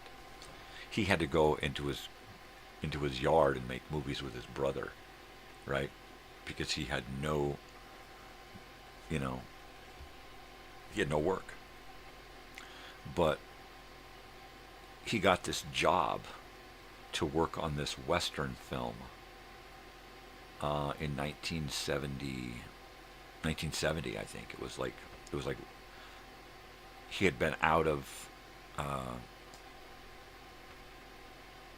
Andy Griffith for a little while and had been going to school and was able to actually go to school and have friends at school and meet his future wife and all that. But he really had no work coming in. And he got this Western gig, a Disney movie. And what was really neat about this gig was it was Stephen Forrest and Vera Miles were the headliners. And a bunch of Hollywood Disney regulars. And his whole family went to Utah or wherever they filmed this fucking movie, right? But they all moved, I think it was like Northern California. They all moved and spent weeks or a month, something, living in this place while they were filming this movie. And Ronnie Howard was the co-star.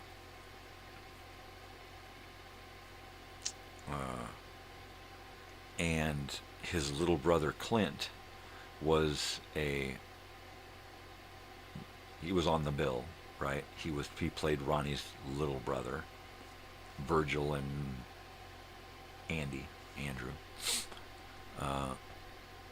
And then their father, Rance Howard, actually had a bit part as one of the cowhands for the bad guy, right?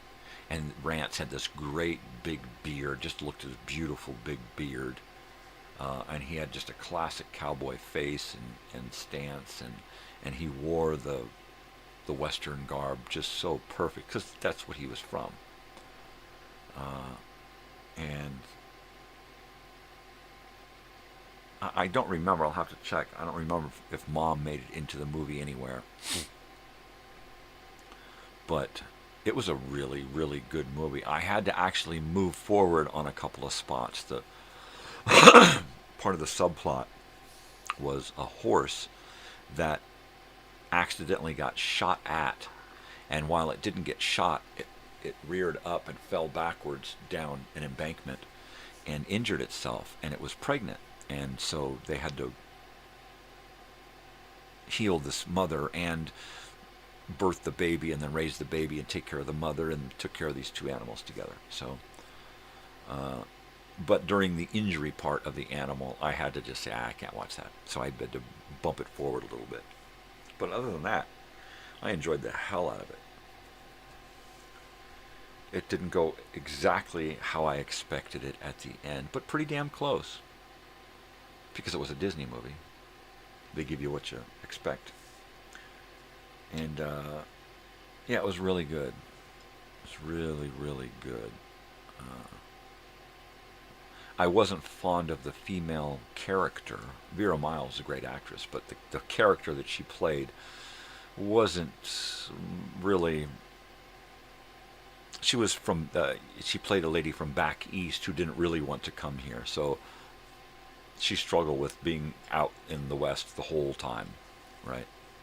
And all she wanted to do was go home. And then finally at the end, that's why, because finally at the end she came around and wanted to stay, and this is her home, and yada, yada, yada. So of course she had to do that in order to make a full character arc, right?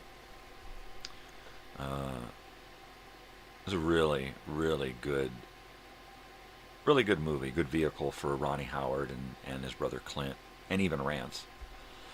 And that was the neat part about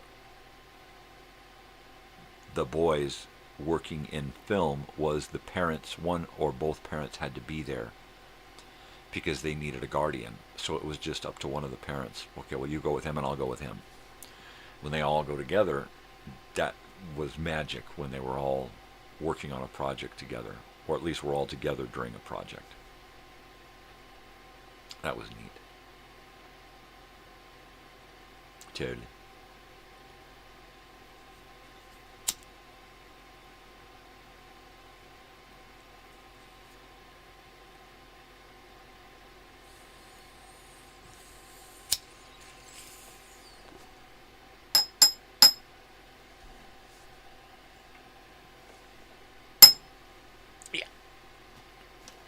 Well, I don't think...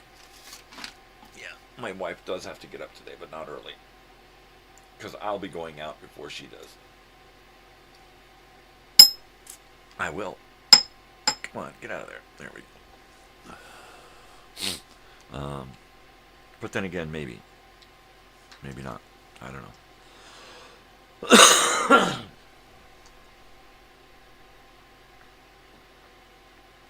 I may call the the dentist first.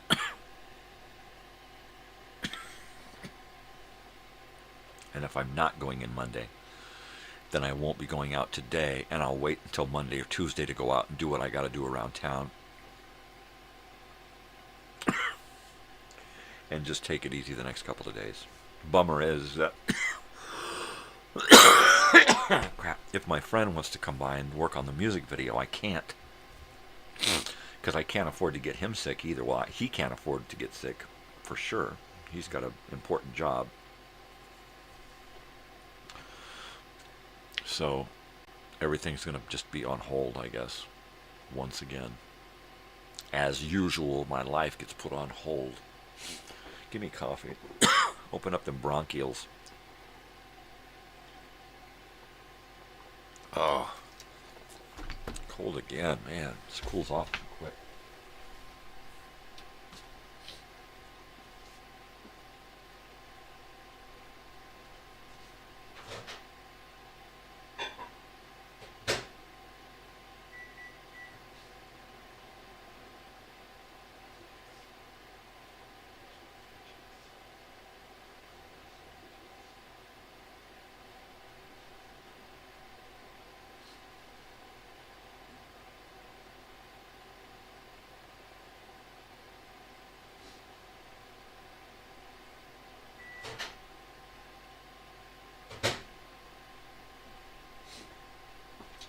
Baby.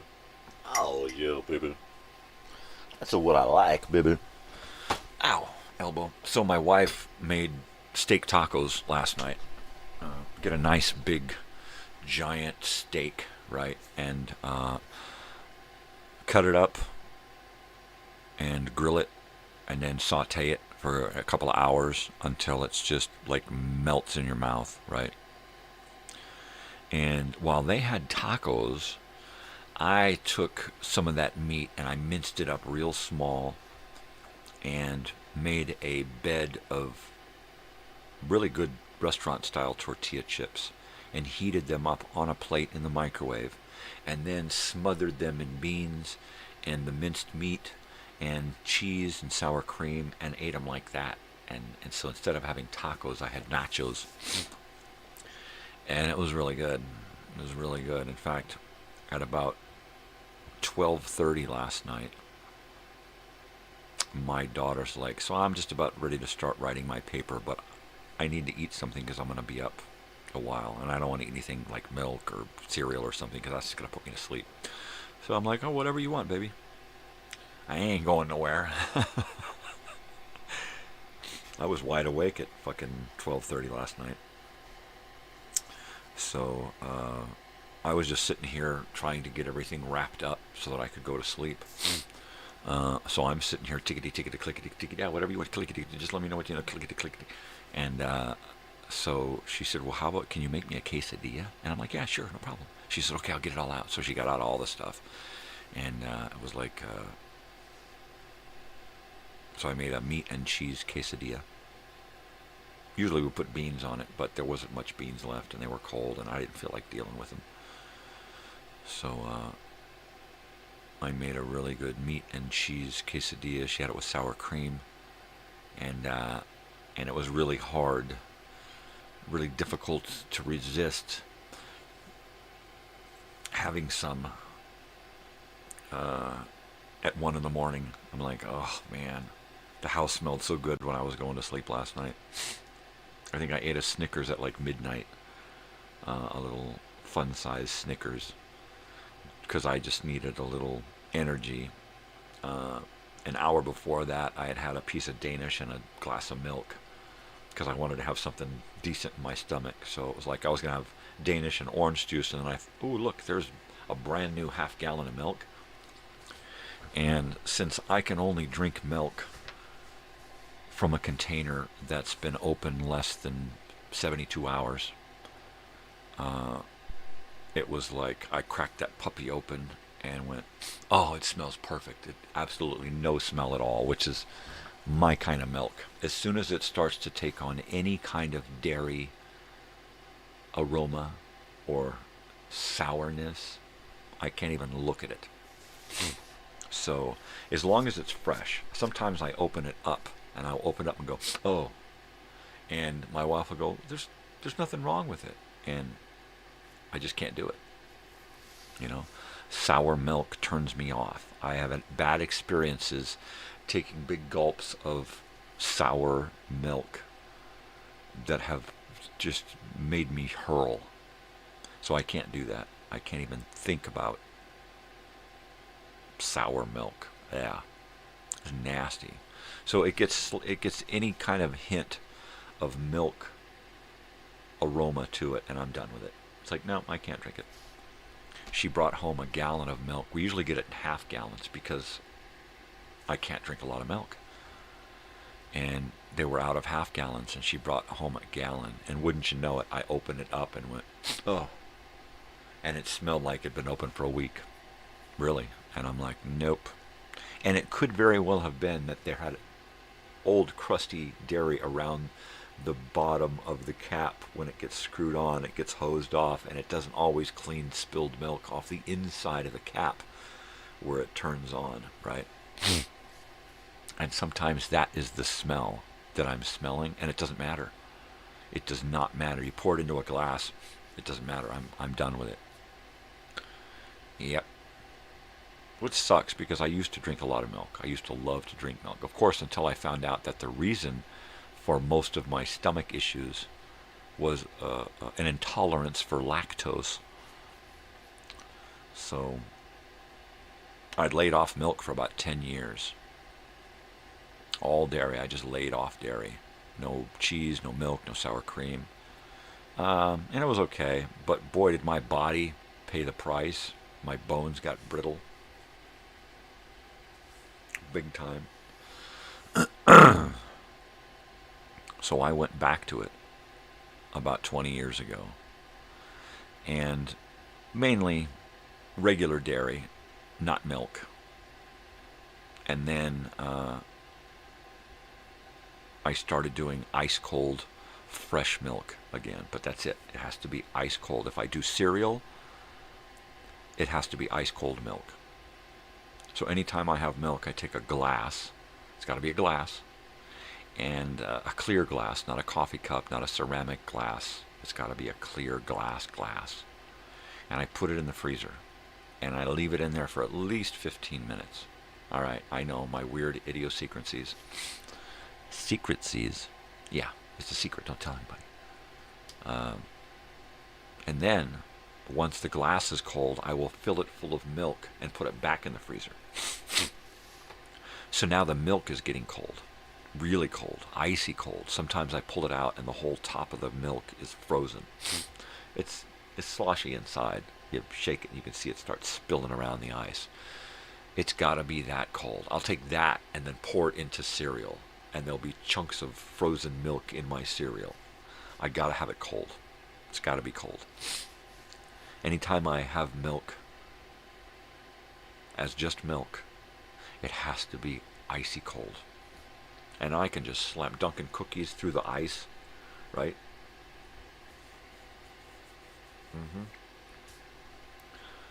the last gulp of milk is I'm chewing on ice, right? It's got to be cold, cold. If it's not, I won't even look at it. If it's been open in the fridge for more than a day or two, 3 days, I'm not like, nope, nope, no, no, no. Is that an OCD thing? I don't know. It's a me thing. There's a lot of me things.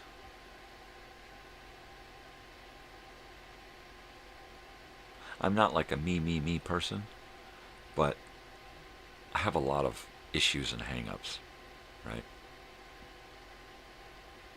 A lot of crap I can't eat.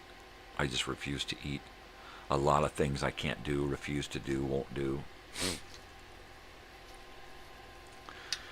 That's just the way it is. Like collared shirts.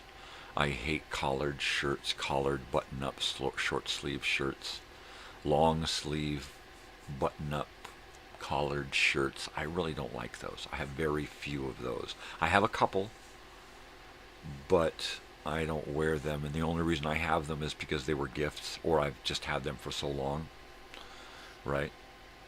But other than that, I really have no need for collared shirts. A jacket, maybe, but no shirts. You know, it's collared shirts are the yoke of the oppressor, man. Fight the fight. Oh, yeah. I may just be going back down for the count. Yesterday I was just feeling really weird, right? And I'm like, oh, did I have too much caffeine? You know, because you get that kind of a jittery, spacey feeling when you're getting sick. And then by the evening, I had that tickle, that little tickle right here. And I thought, all right, well, let's not worry about it. So I put it out of my head until I woke up this morning, and it was a painful tickle. And I'm like, oh man, why you gotta play me like that?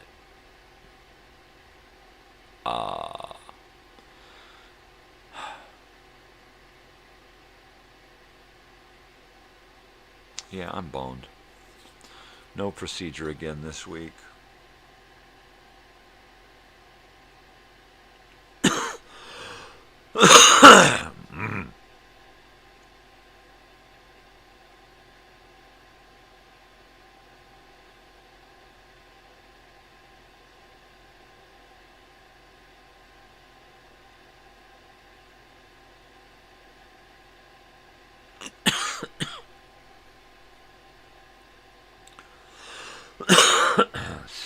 Stupid sickness. Well, I'm not quite sure. I'm not quite sure. Not quite sure. I don't know what the hell's going on.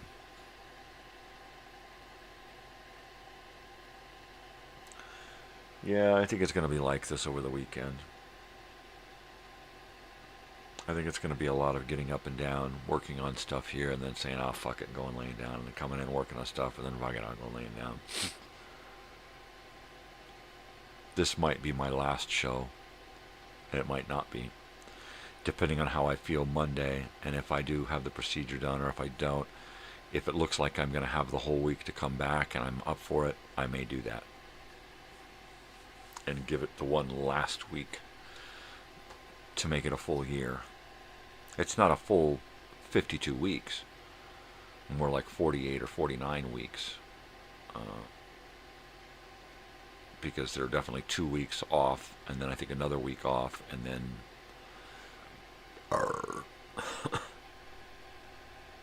yeah. There's a lot of episodes that I missed, but I kept the episode count continuous. So it'll be this episode, lost episode, gone. Where's that episode? I don't know what happened. What's going on? And then you'll have to watch another episode before or after to find out why I'm not there on that day. And that's just the way it is.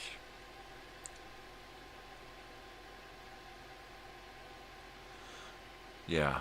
Oh man, I don't want to be sick. Just like my daughter doesn't want to be sick because of finals. I don't want to be sick because there's so much stuff that I want to do here and at home and with the reunion stuff. I really haven't got time for it. Life is tick-tocking fast enough. I don't need to lose a week to being sick. I don't need to lose, more time getting to the whole denture thing, right? I mean, I had it perfectly set up. Get them pulled out on Monday. Within 2 weeks, I'm into my temporary dentures, and it gives me a couple of days to get used to them until I go to that show that I really want to see on the 28th. It timed out perfectly. Now I don't want to do it between now and then because then I'm going to the show toothless, and I can't do what I want to do at the show with no teeth. I want to talk to the performer. I want to do photos and I want to do an autograph. I got a photo that I need to get printed out that I almost printed out and took to a show in Vegas. But as it turns out, the show was the night before, and it was like, oh man, it's a good thing I didn't build myself up for that. But he's coming back. He's coming back to my hometown here. And, yeah, I gotta go. And I don't want to do it toothless, so I'm going to go with my old gnarly snaggletooth self. And get another photograph or 2, or 8, or 20. I'd like to get a photo with him in the band.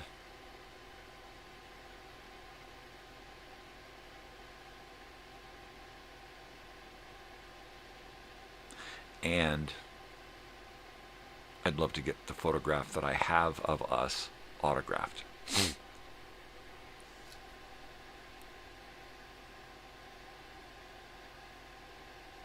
So I have to take my paint pen. Where's my paint pen?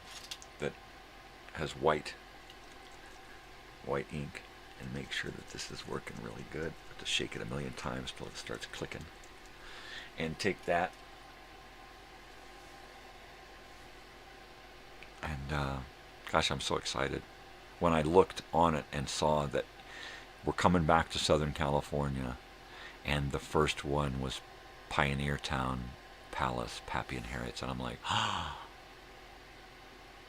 the same place, the same stage. Oh, please, please, oh please, oh please.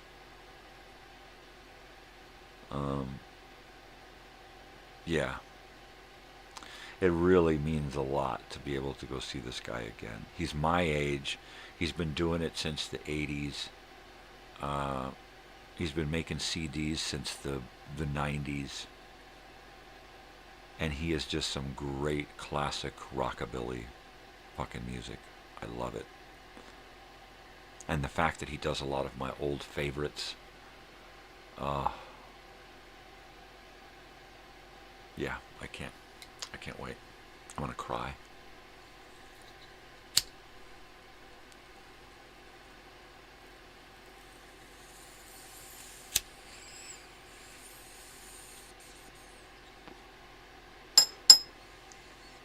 I'm gonna cry. It's good. Good stuff.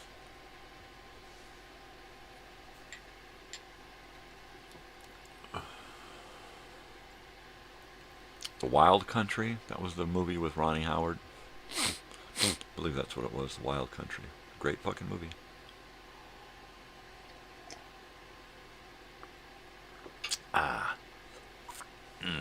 Good. And Clint Howard had a bizarre little character in that. He was a little Eastern spoiled kid who had to leave his dog behind, and he was looking for a new dog, a new pet. So everything he found was Fred. I think it was Fred. You know, this is Fred, that's Fred, there's a new Fred. The horse was, the girl horse was Fred. The hawk was Fred. No, this is the hawk Fred. And he just tried to capture, had to captured a porcupine, and they had to very gently let it go. raccoons, rabbits. He's going after anything that he can catch and turn into a pet. And I'm like, somebody beat this kid, man. Leave the wildlife alone. That's Disney. They never could leave wildlife alone. Not even in cartoons, they were fucking with wildlife. Look at Bambi. Oh, man. Mother? Yeah. But boy, them Howard boys, they could really turn them waterworks on. I think everybody in that whole family cried. Yep, the father cried, the mother cried, both boys cried. Fred the horse cried. I don't know. They all cried. But the Howard boys, they don't use glycerin. They don't use fake tears. They use, is that it, glycerin? I don't know. They use emotion, right? And while Clint Howard was going,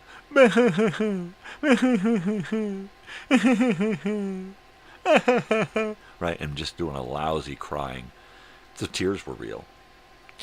You know, that was real.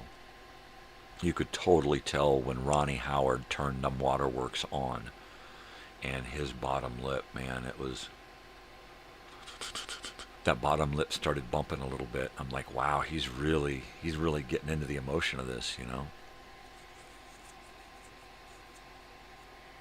It was a whole movie of stupid moves by stupid people just making stupid maneuvers and mistakes, you know. The whole movie, the entire movie, stupid, dumbass. What the hell did you, oh, why'd you do that? Don't do that. Oh, no, he did it. Just throughout the whole fucking movie, right? Every single character, you know.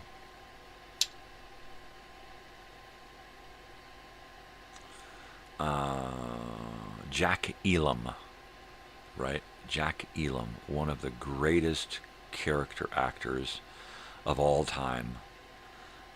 He's the big guy, the proctologist on Smokey and the Bandit 2, where they got to take that elephant and transport that elephant, and they need a doctor to go with the elephant, and they find this doctor who happens to be a proctologist, and Jack Elam is that guy. He did a million movies. He had guest spots on every show you could imagine. Did a funny guest spot on 8 is Enough. Yeah, but he just played an old codger, you know. He's the guy that got his eyes are going in 2 different directions, right? Big old funny guy with his eyes going in 2 different directions. I guess that in the book, The Boys, Ron Howard says that he learned how he got that eye thing when they were making that movie. They spent a lot of time together. And he said that a boy poked him in the eyeball with a pencil and fucked up one of his eyes. And from then on, his eye was fucked up. Just gave him nerve damage in one of the eyes. And that's fucked up, man. Just a stupid little fucked up. But it made him that character. I mean, he got so many movies having that look, right? Yeah. One of my favorite actors. Just a big, lovable old guy.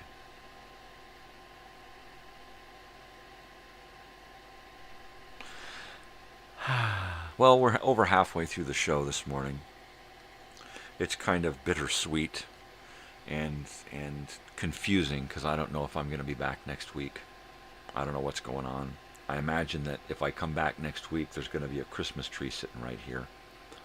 Right here, there'll be a Christmas tree. It'll be just off to the side here, but it'll be there. Camera will be a little moved.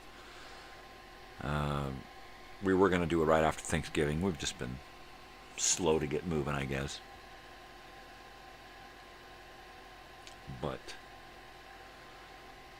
who knows? At this point, it's up in the air. This tickle could go away tonight, and I could be, right as rain tomorrow. probably not. The way I feel, I've been through this before. I'm, 56 years old. I've been sick a million times. You kind of get to know the routine.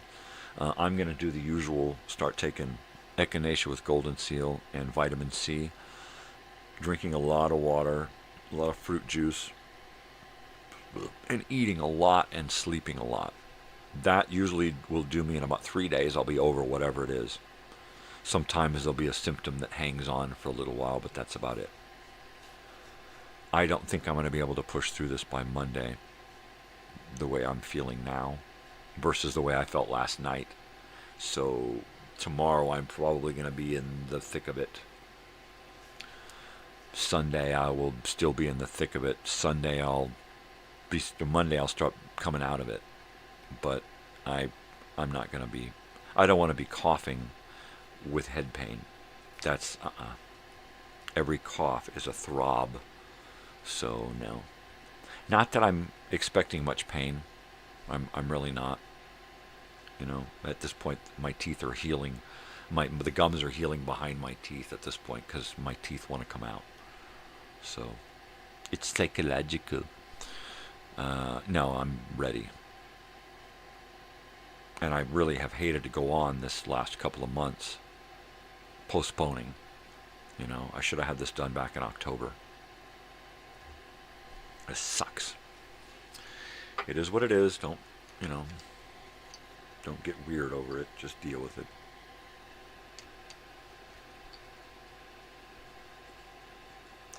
But, I'm going to pretty much have to seclude myself between the bedroom and the living room office here. And stay away from my daughter from now on. And I, of course this morning I didn't because I stuck my head into her door twice. So I'm not going to be doing that anymore. Of course, she's smart. She has an air filter purifier in her room. And I said, spray a little Lysol on that thing. It'll help kill the germs that's pulling it through.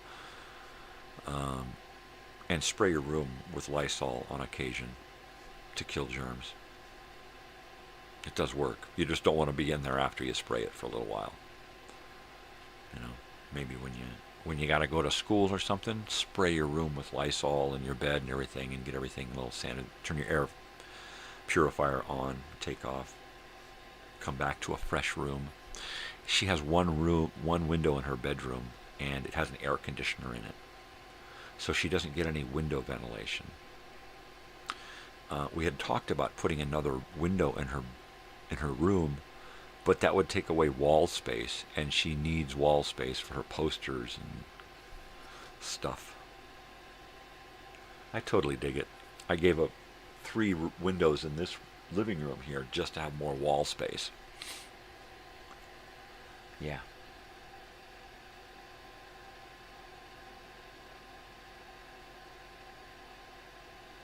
I just looked around at all of this room full of stuff and thought, how long is it going to be there when I'm gone? How long is it going to stay around before it is just all yanked out at once, or kind of gets whittled down as it gets handed over to people, right? Sold off or given away.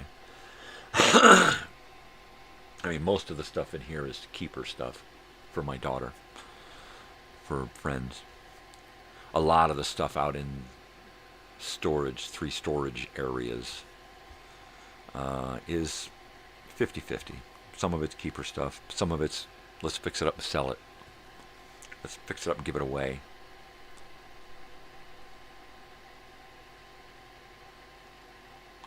But I looked at it and thought, wow.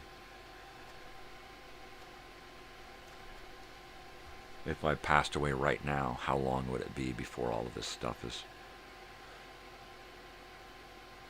gone?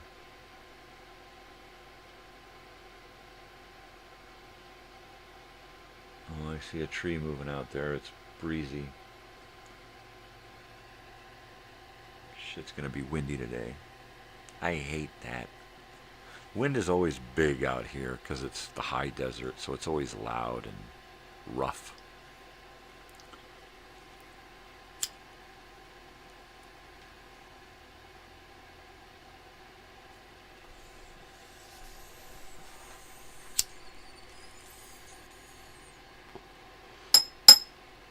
I gotta go check some doors and see if there's a dog trying to get out. And I might as well heat this up while I'm up.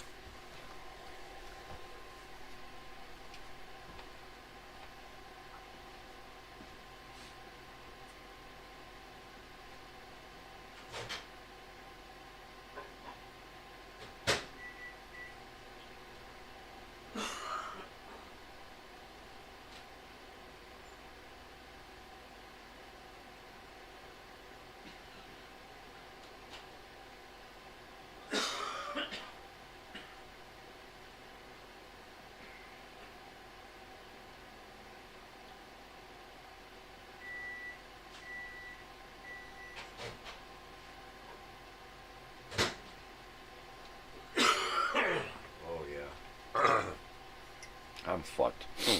I am fucking. Yeah, I think I'm going to be spending a lot of time laying on the couch.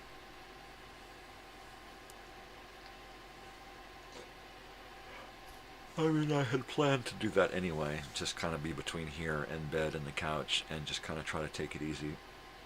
And stay really high. Finally made it. Right on. Joey is arrived down in Florida. Cool beans. Cool beans. Oh yeah, look at that sun. That sun is up. That is bitchin' stuff, man. Sweet. It's a great shot of that sun coming through the trees. That is a really good shot of that light coming through those trees there. I am going to have to download this to my phone, because that tree shot, boy, that's a great graphic there. And, yeah, bitchin'. Bitchin', dude. Yo, Joey. Right on. Left last night, drove all night, and they's arrived into Florida. And if it's 6:45 here, it's almost 9:45 there. Right on. Right on. That is very cool.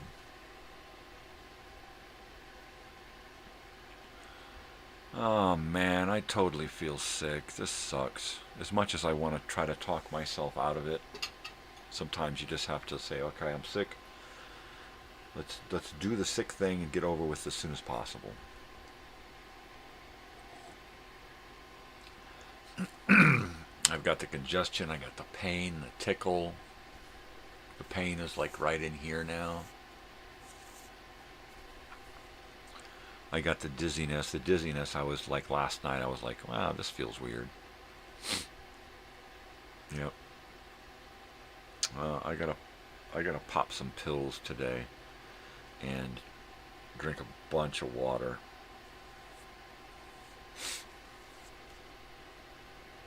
And call the dentist and let them know what the fuck's going on. I can't be coughing, you know, and have that kind of head pain happening. That's just not going to work, especially the fact that it's all real close to my sinus. So, yeah. Oh man, I just wanted this over with. I've been psyching myself out forever, for months. When I found out about this, it's like, all right, well, let's, you know, it took me a while to get my head around it, but now I'm like, I just want it done. I just want it done.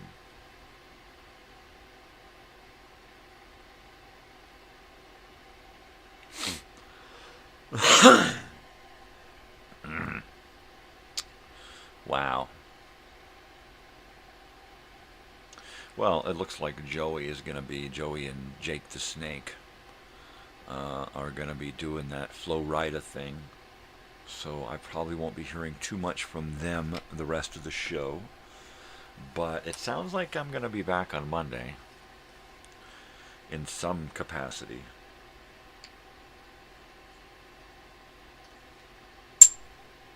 So, not all is lost, or all is not lost. Yeah, that's it. That's what I meant to say. All is something. All in the family. That's it.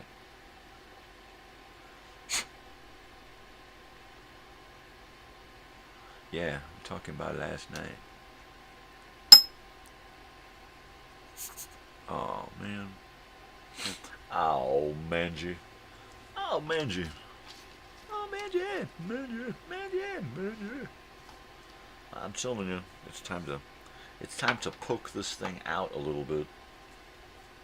It's time to get rid of some of the goo in here so that I can have a cleaner smoke. So let's see, I'll grab my few little utensils I need. And I need a piece of paper. Orale, I need some paper, Hans. I need some paper. Give me some paper, Hans. I'm gonna take a little piece of paper and I'm going to push it through my thing here to clean it out, Hans. I gotta do it. I gotta do it. Orale. I'm gonna have to do it, Hans. I'm gonna have to do it. Gonna fucking do it, man. Gonna fucking do it, man. Gonna fucking do it. So, who does what out there for a morning ritual? Everybody's got morning rituals. Some people, pluck nose hairs and shave and do all that kind of shit. Some people sit and drink coffee and read the newspaper, and that's their go-to morning thing, Like I like to sit and talk to myself and drink coffee and smoke Bong Hits. That's my thing. That's my gig, baby. That's what I like to do. That's what I like to do. What do you like to do? Masturbate. Is that it? You like to masturbate there, Johnny? Hey. Which is okay, Who doesn't like to? Especially in the morning. You get that morning wood thing going on. It's easy. You're halfway there. Especially if you had a good dream. Hey, Marge, you're talking about his penis again. Leave him alone, Harry. At least he has fun with his. I'm warning you. Oh, burned, dude. She totally burned you. Shut up, punk. Yeah, that's totally it, man. Totally. Had enough out of you, too.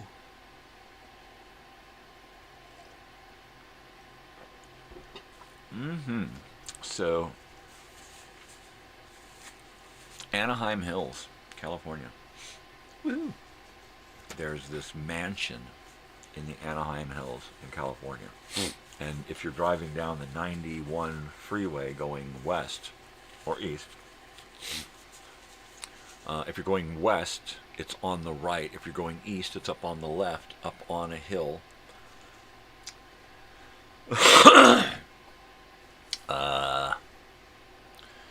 And it's totally visible from the 91, even though it's miles away up on a hill. It's this huge, giant brick of a mansion with a bunch of property around it. You can see it's on a street, and there's like very little parking on this street, but this mansion gets rented out for these overnight parties and raves and stuff. And it's just crazy mad how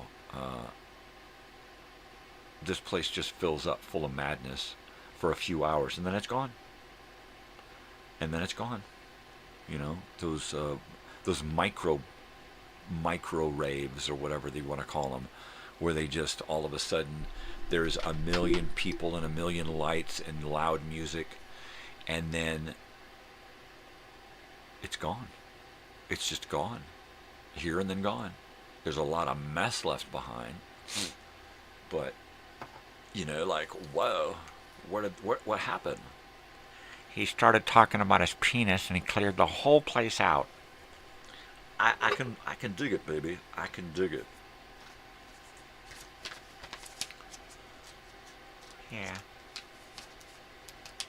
Yeah. I better get my smoking in while I can. It looks like I might actually have some of this left over. But then again, I'm going to probably go through that pretty quick and have to get more because I won't be doing the dental procedure. So I'll probably just keep smoking. My plan is to, after the procedure, I'm going to switch to edibles, to gummies, because they melt in your mouth. And after a week or two of gummies, my plan was to make a decision on returning to smoking. Of course, it might be 3 days of gummies and then going back to smoking via a gravity bong and then right back to smoking regularly within a week, right? Who knows? That's how the way it's been through all of my other dental procedures. I've been pretty much back to smoking within a couple of days, if not the same day, depending on how I do it. You know, no sucking. So what I'll usually do is just make a gravity bong, and then I don't have to suck. All I got to do is inhale and let the bong do the sucking for me. Anybody made a gravity bong before? Yeah, anybody? Well, there you go. There you friggin' go. I'd like to do it one more week. That would be great. One more week of mornings to take it to a full year. So in that regard, I'm like okay with going another week, waiting. But that's going to mean 3 weeks because I'm not going to do it till after the first of the year. So, and then the further we push it off, the closer we get to August, which I want to be in my teeth in 6 months before August, so I'm used to them. Right, I'll have my temporary teeth for 6 months until I get my permanent teeth. But by then, my temporary teeth might have become my permanent teeth. And my permanent teeth might be like, these don't fit good. So, we'll see. We'll see. I guess it just depends on how things go in either direction. But I'm ready. I'm ready to move forward with this. So fucking ready. So fucking ready. I'm thankful for my daughter for helping me last night go through the reviews and choose the size and all of that stuff and get the shipping done, because if I had just done it by myself, I would have fucked something up along the way. You know? So, I think we got it right.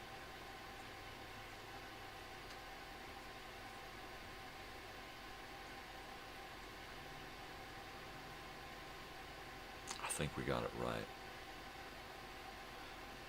And I'm just hoping that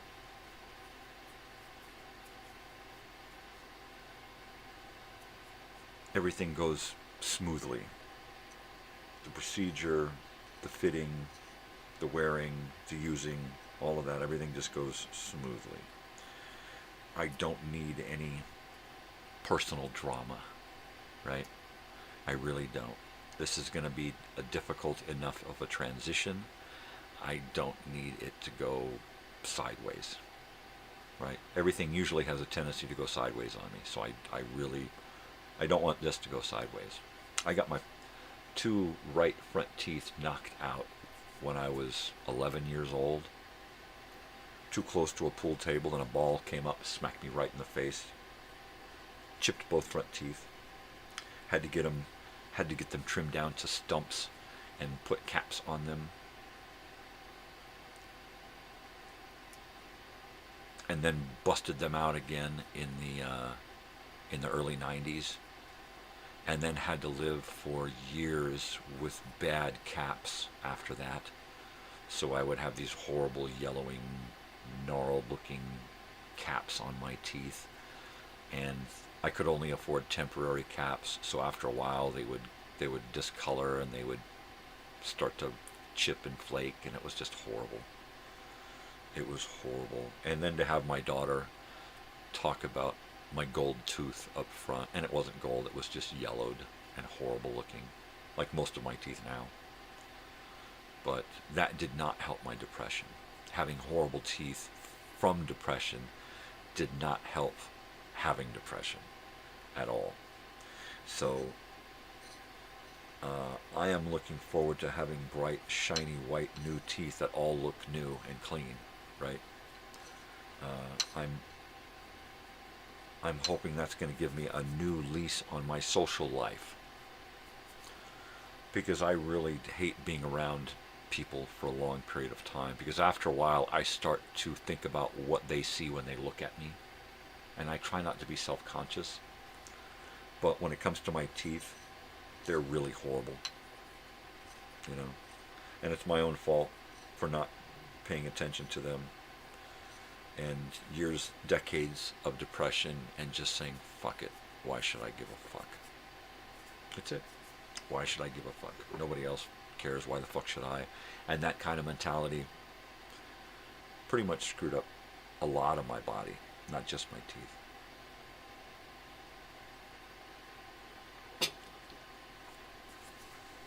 But it was when my daughter mentioned my teeth, gold tooth up front, and that was like, now I had to get something done. That's when I got those caps fixed. And at this point, one of my caps is actually cracked in the back and is ready to come out. You know, my front tooth, main front tooth with the cap on it, that whole tooth just wants to come out.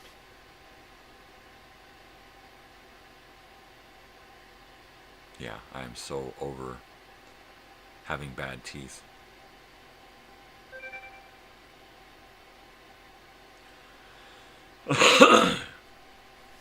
Horrible teeth. For a while it was just horrible to have them, you know. I looked like I had pretty decent teeth. And then over the last 10 years, my bottom front teeth have just gotten overcrowded and have started to overlap and push sideways and push up and push out and do all kinds of weird shit. Sometimes painful stuff. And, you know, now that my teeth keep doing weird stuff, my mouth doesn't fit right anymore. I have to be very careful how I talk and use my mouth and eat, because I could just run into a big problem. Like I bit my tongue the other day, you know, because my tongue just don't fit in my mouth right anymore, because my mouth is not right anymore. It's just stupid. It's just stupid. Stupid shit. Hey, chicken. Yeah. So we're in the last hour here finally. This is the last hour of my show. And I think I'm going to do that. I think I'm going to pull up.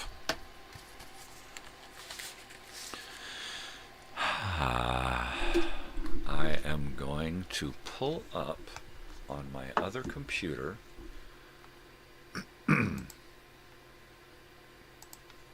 my very first show. And we'll see what it's like, right? Because I've never looked back at it. I've never once looked at any of my shows except earlier, when I would just give it a glance to see what shirt I was wearing. What did I wear yesterday? Damn it. Let's see. We'll go to live. Oh, no. Oh, oldest. That's it. Oldest. There it is. Episode 1. And it is 59 minutes long. So I am going to open that up. And here we go. Let's see what happens.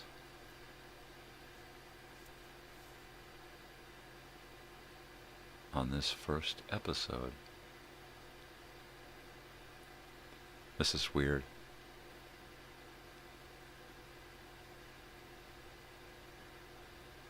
I had no theme music, no opening credits, no nothing.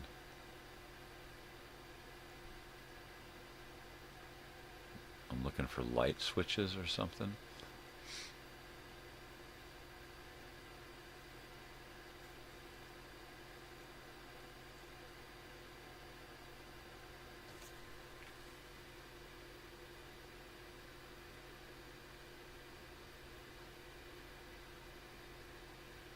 I don't hear anything.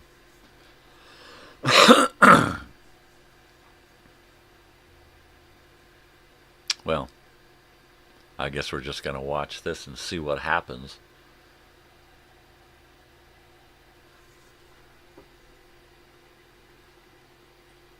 I don't remember any of this.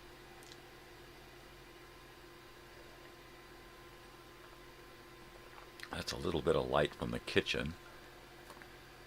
And I think I have a curtain there to keep this room lit the way I want. At some point I'll start turning on lights, I would think.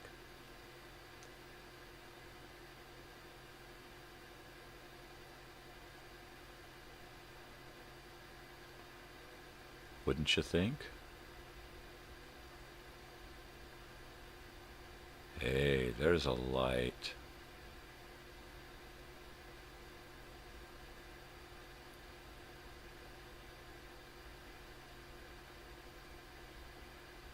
And there's a microphone right above my square picture, right here. You can just see where a microphone by the light there. So this is me trying to figure out what a show is. There's the heater. There's me in my Scooby-Doo shirt and my my sweatshirt there. The room looks almost the same. It really does.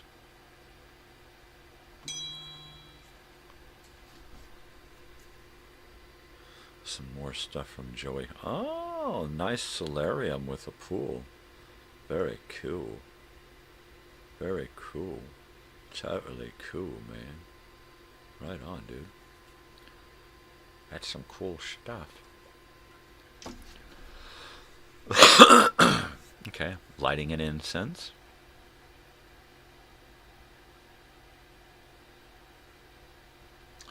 Good morning, Joey. How are you?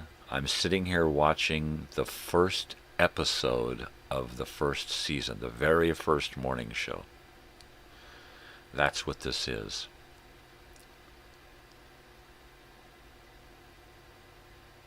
So at this point, I have no idea what to do. I just thought I would begin spontaneously and let it organically play out. So the start of this episode is really the start of everything. I wanted to start with a bare room and build. I had planned to create this room and then do my show as this room became, right? At some point, I think I'll have sound. Maybe the mic is on now and I'm just not making enough sound. I'll come in with my chair here shortly, I believe. I'm at a loss. Look, no plants on the top up there. Not enough stereo stuff. Yeah, it looks a little different.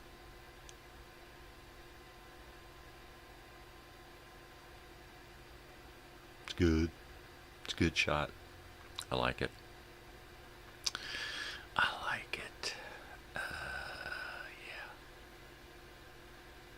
It's different. It's different. You're tired. Oh, man. I think I'm getting a really bad cold going on.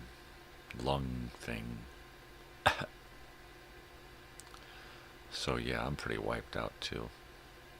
I didn't want to get up this morning.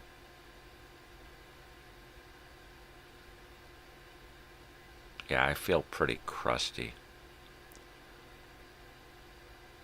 I must be making coffee. It's the first morning show, so I'm winging it.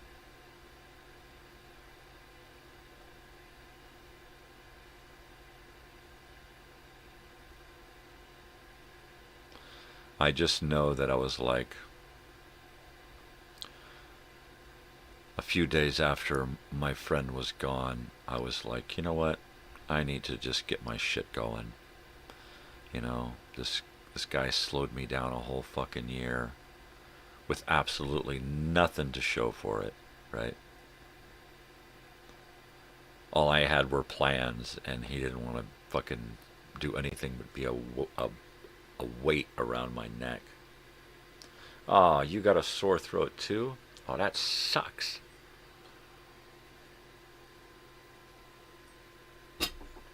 Oh, man. Well, I'm still watching. Oh, I got it on mute. Look at that. Stupid me. Alright, it's off mute now. Oh! But I was watching my face and I wasn't talking. So anything we hear now, we probably still won't hear talking for a while.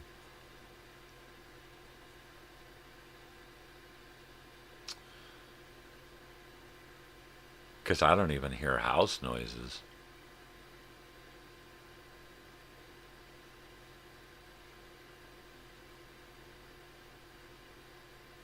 Wow. It wasn't paused, was it? No, it's still moving.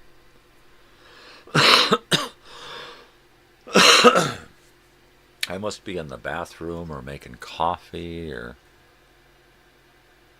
doing something like that.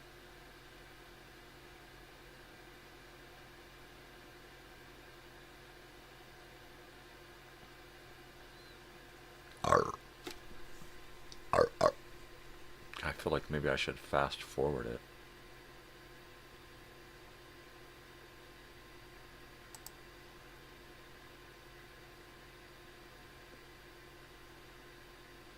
No change. All right. Something should happen soon. I mean, gosh, it's been almost 15 minutes. All right. Let's see here. Oh, the bummer is I'm going to have to listen to myself speak. And oh, I hate that. Who else hates that? Who else hates the sound of their own fucking voice, right? Oh man, that's annoying. Oh, here's my chair.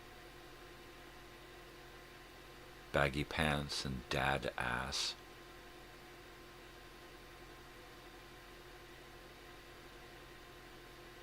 Watch, there'll be no sound the first episode. That's possible. I may have done that. I may have done this in steps. I mean, look, it took me 15 minutes just to get a goddamn seat in there. So, who knows? Am I going to get a table? I think I use a chair as a table or something at first.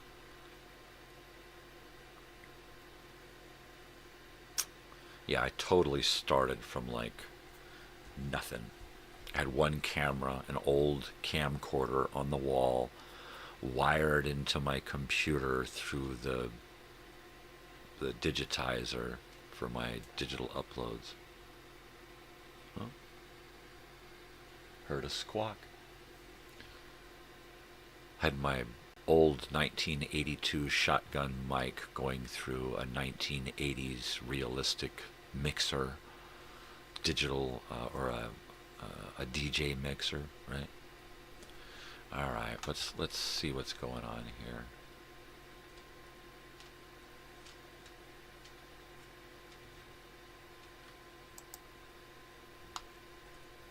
Oh, look, I brought coffee in at some point.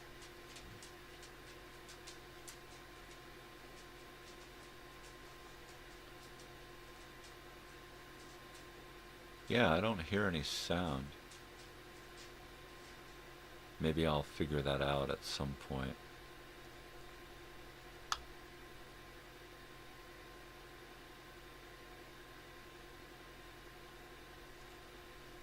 Yeah, 'cause I don't know what's going on.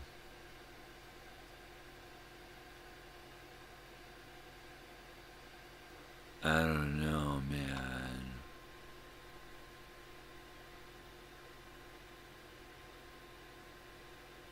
Should start any second, whatever's gonna happen. Oh, I got a book. I think the plan was just to sit here and read, and I think that went sideways.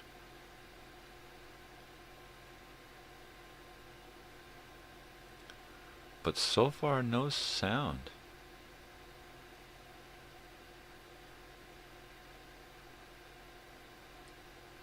This is weird.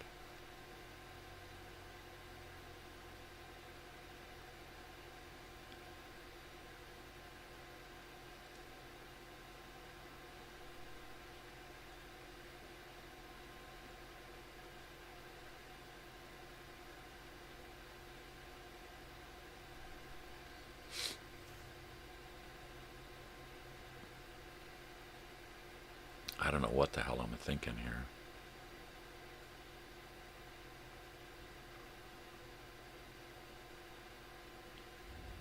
Is he going to turn the mic on? Should I be the voice? Hey, good morning there, ya. How are ya? Hi. It's a beautiful day. Thank you for joining me here on Crazy Old Weird Bearded Guy in the Morning. Arr, we are here to do a pirate's dirge. Arr. Arr. Hi, Bessie. What's up? You want to go outside? Is that what you want? Alright, I gotta let the dog out.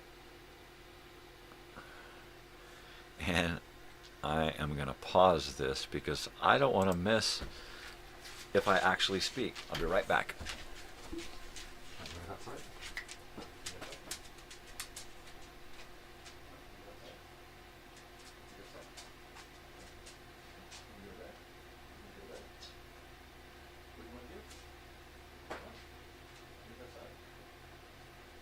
Something, kid, because I don't know what you want.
the dog out, and then, of course, I had to have a tinkle.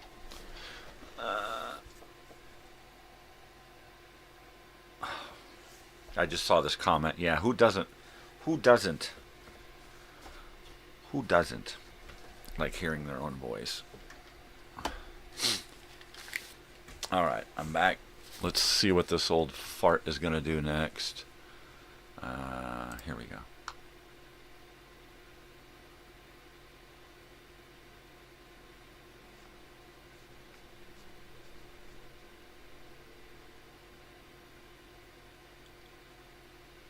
Do I even speak?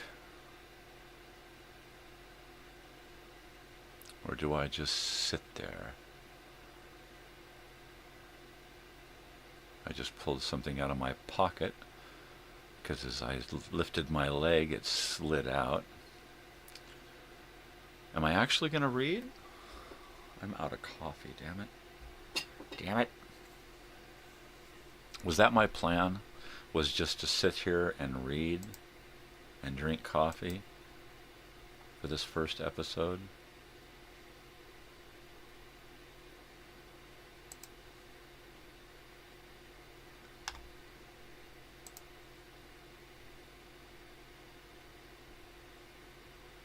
What a space cadet. I guess that's it. I'm just reading.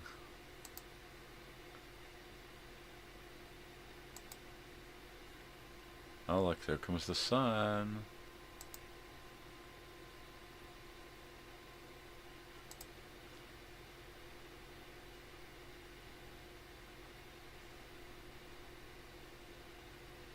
Wow. So apparently, this first episode has no volume. Wow. That is a little bizarre. Woohoo! What's this? Is that episode 2? Let's watch episode 2. And see if we got any volume.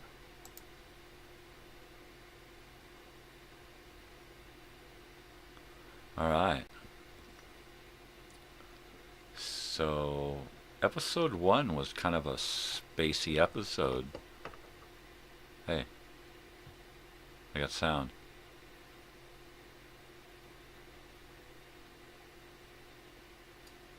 Yep. Alright, let's check this out. Oh, look, I got plants. Huh. And more stereo. Okay. Alright.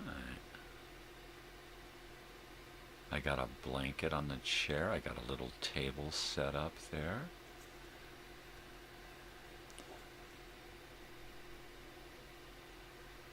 Huh. That's some nice lighting. I like that. That's pretty cool. I wish I had more coffee. Well, in a second I will. I don't give a rat's ass. This is my latest t-shirt. I've got almost 100 t-shirts now. Back then I had less than 20.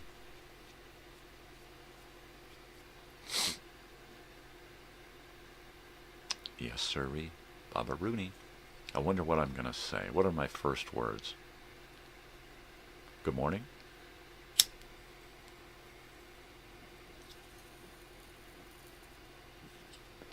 If you've just joined us, I am watching the second episode of Mornings almost a year ago.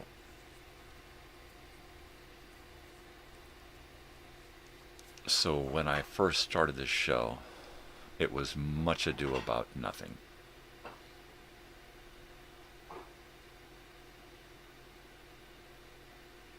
Heck, Can't tell if that was on here. Was it live or was it on tape?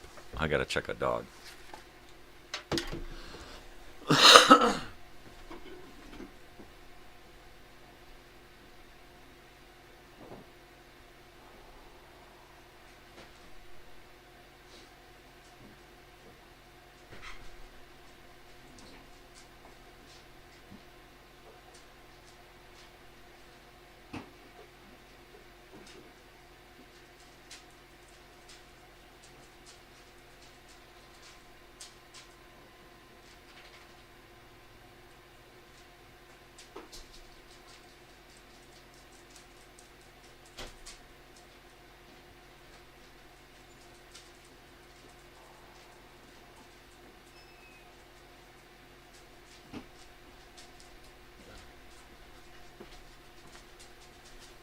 Did I say anything?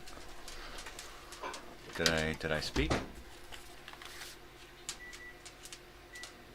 Huh.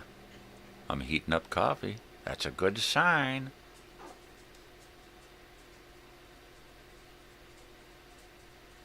I think I heard it on the video. Heard a dog.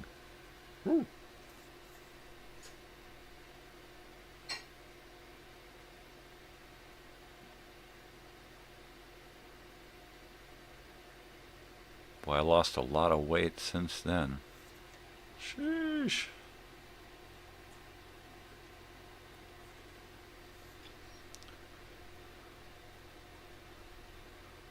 And a lot of hair.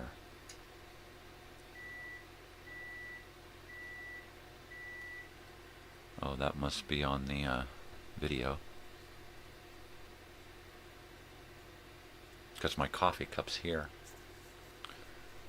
And it's empty.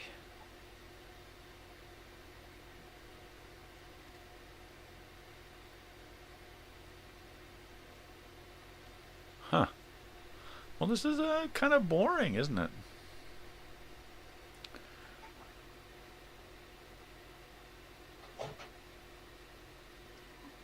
Well, it was real. It's real. It's reality. It's organic. It's just however it happens. That was the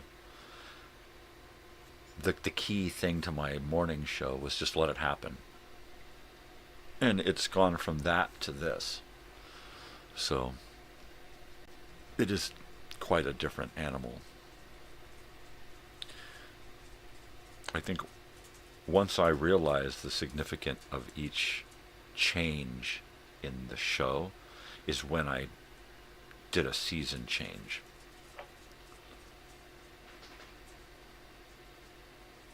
So now I'm turning on the TV. I actually had a TV on with YouTube, and I had a monitor, which of course I would get into trouble with myself, not really knowing if I was live. Sometimes I would have the volume on the TV turned up, and I would get into this loop, right? Yeah. Hi, Toots. Hi, Tootsie. Now I'm trying to figure out if I'm actually... Yeah. I'm just clueless. It works, but I have no idea that it's working. So... Hello.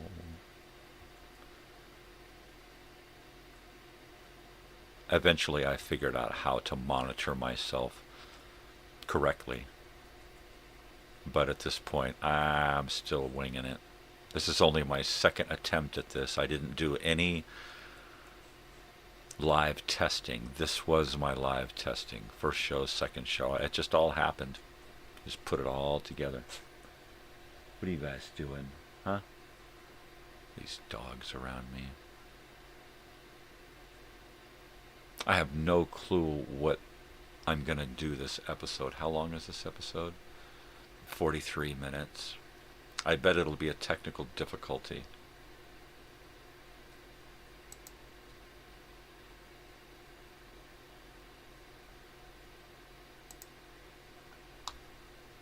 Alright, and walk in.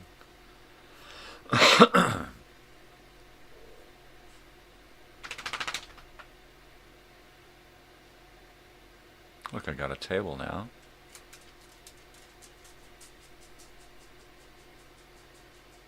And now I got no sound. I had sound, but I fucked it up.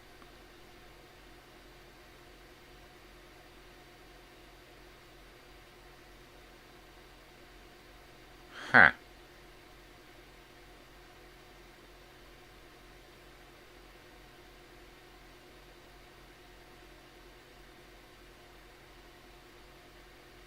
Huh. Well, let's see. Let's go forward a little bit more.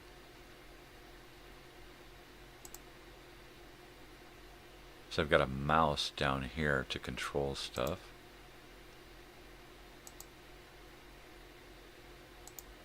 There I'm fucking with the sound again.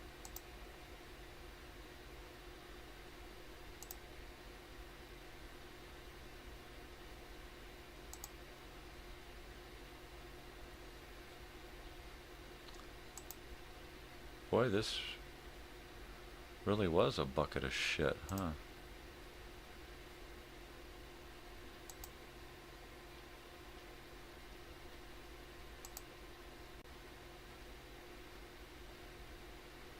Anything? Say something, fool. Orale, cornholio.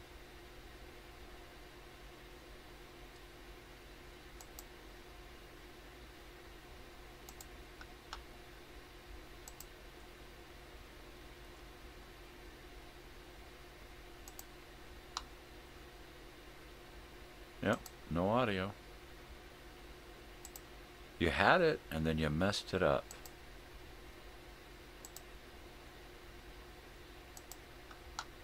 Well, there's that. Episode 3? Episode 3. Episode 3, anyone? Let's see if we got it figured out this time. Or what we do to screw it up. Hey? Oh my god! No way! No fucking way! All right, let's see what happens here.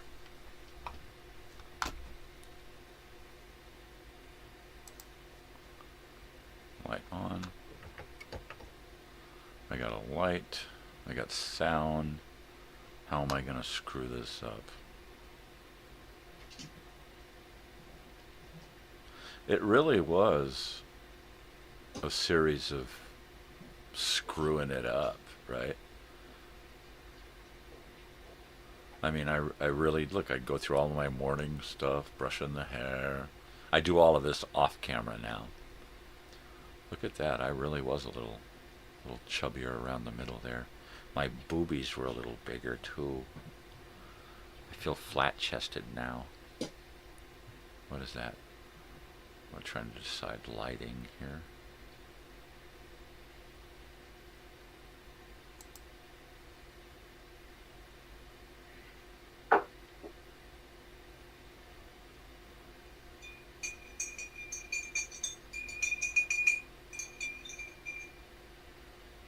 I think that's tea.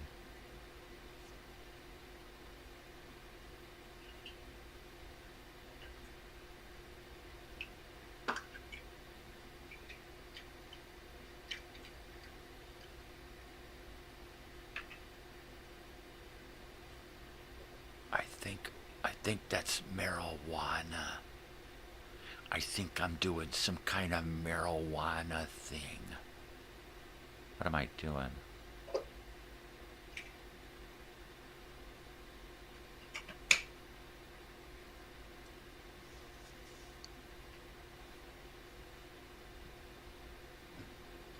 Was that an edible? I think that's what I just did, an edible.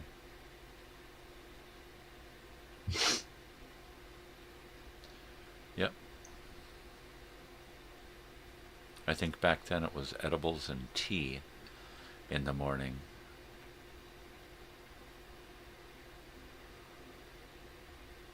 Back when my orange curtains were brand new.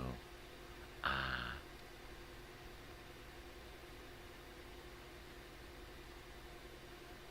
I don't even say good morning.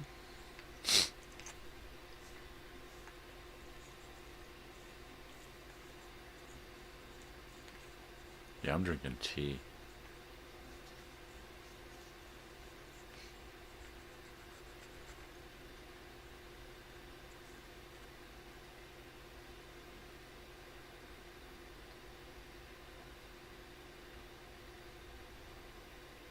I guess I got nothing to say in episode 3. So that's 2 episodes where I don't say anything.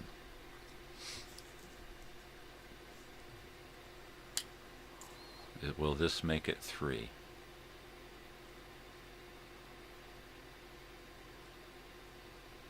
And that, look, I'm wearing a Scooby-Doo shirt again.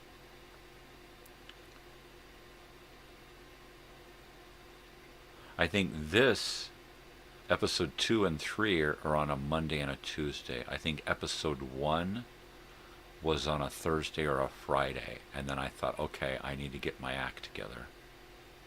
And that's why we have plants, and the pictures are arranged a little differently. I've got a table. I'm doing the sound.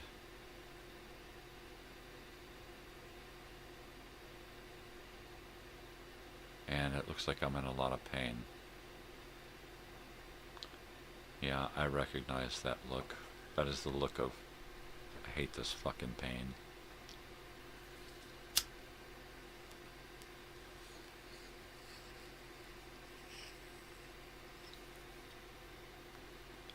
And I'm still mentally disturbed about being fucked over by my friend. You can see that in my face too. It's only been a few days, a week. And I'm like still just totally flabbergasted. I'm totally in the like shock and awe. Really? Fucked over by an old and dear friend? Really? I still can't get a hold of it at this point. I think I spent that whole weekend posting about 60 or 70 posts, just, you know, random shit. I never once mentioned his name through through any of this. Say something. Go ahead. Go ahead. We'll have a conversation. You talk and then I'll talk. So, hey, how you doing? Good morning. What's going on there, buddy? How you been?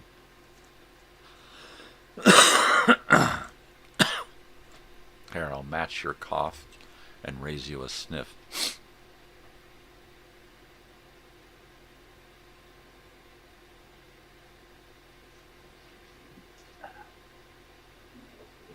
Don't fuck with the sound. Don't do it. Oh, yeah, you're right. The picture's a little off. Hey, no, too far. Too far. Too far. Bring it back. There you go. Right. What? No, over. Yeah, I guess that's where it was. It was the flag. I wanted to at least get the flag and the light and kind of frame it like that.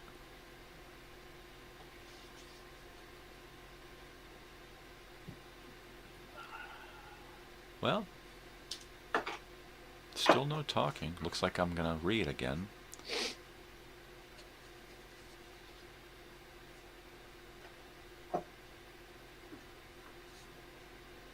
I guess I just wasn't into my talkative stage yet.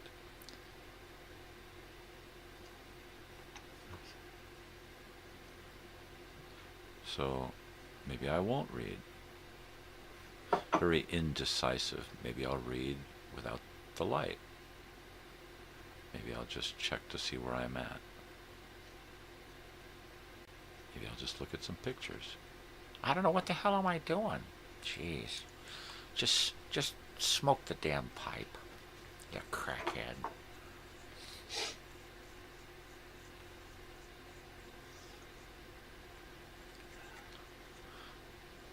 Yeah. I've got a shadow on half of my face. Do I eventually fix that?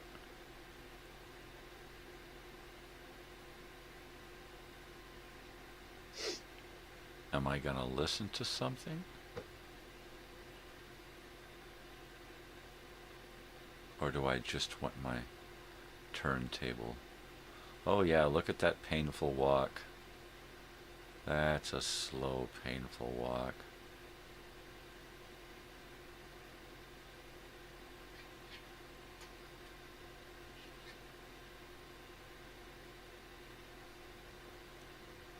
That poor dumb son of a dope mother.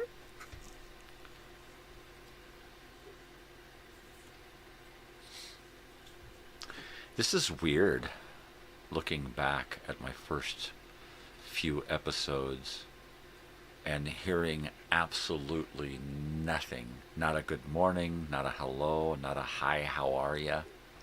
Not a, fuck. Nothing.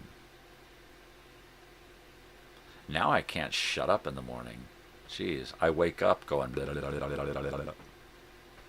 Jeez.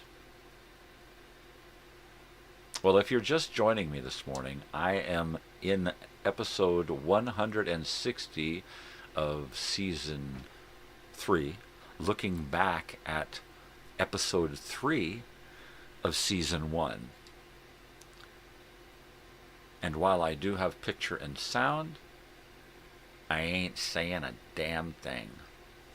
I'm just walking around, drinking my tea, trying to get those edibles to take my pain away. And it's working slow. Working real slow. Crazy man. He's a crazy man. He's a crazy man. Crazy man. He's a crazy man. He's like a crazy man. Crazy man. He's a crazy man. He's a like a crazy man. Nothing. I am so depressed right there. I'm like, how could that have happened? How could he have just fucked me over and walked out, right? Why? Because I'm a nice guy. And I'm easily taken advantage of. Look at that. I am pissed off and frustrated and in pain. I guess it's a good thing that I wasn't speaking during these first few episodes, because I was still really pissed off.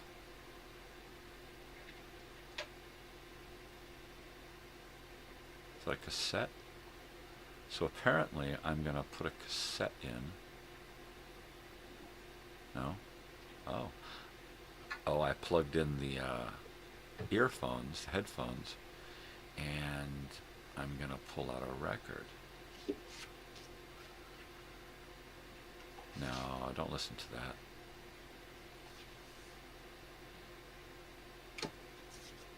What is that? Oh. This is Spanish flamenco guitar music, I think. Huh.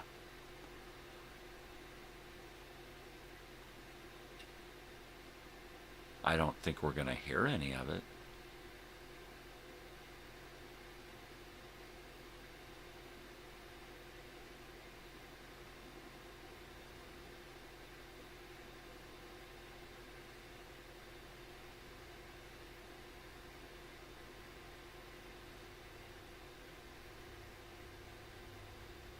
Charles for the selfie. Oh, I said something. Thank you, Charles, for the suggestion. He had just posted something about this artist.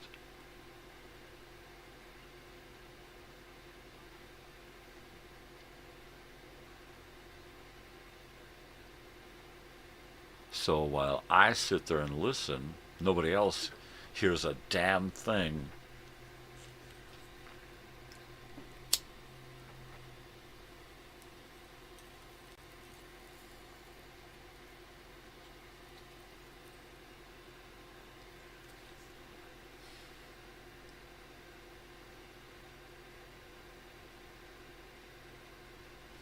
Well, it was quite peaceful in the morning, I guess.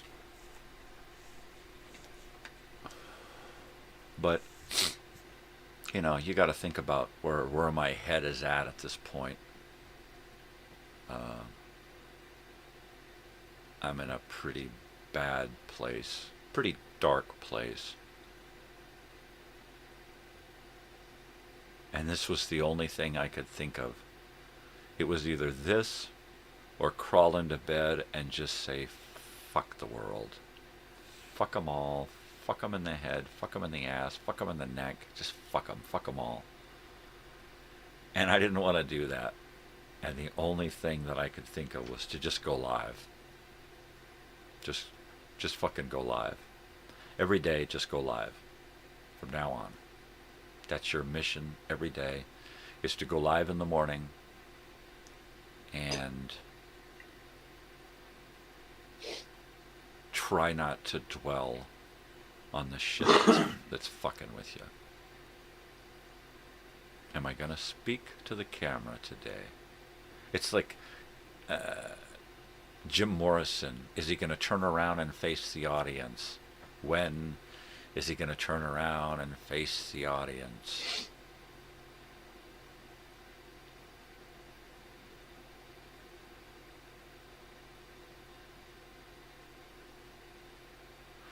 So I'm sitting there listening to flamenco music. And looking at crap on my phone. I would imagine that on my TV is YouTube with the volume down. So I'm probably answering posts, texts, that kind of crap.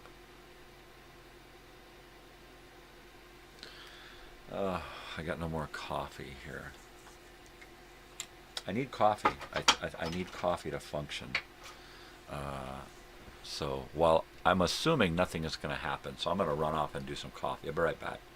Of course, if something happens, somebody leave me a message and tell me so I can rewind it and look. Hey, he dropped his penis out. Yeah.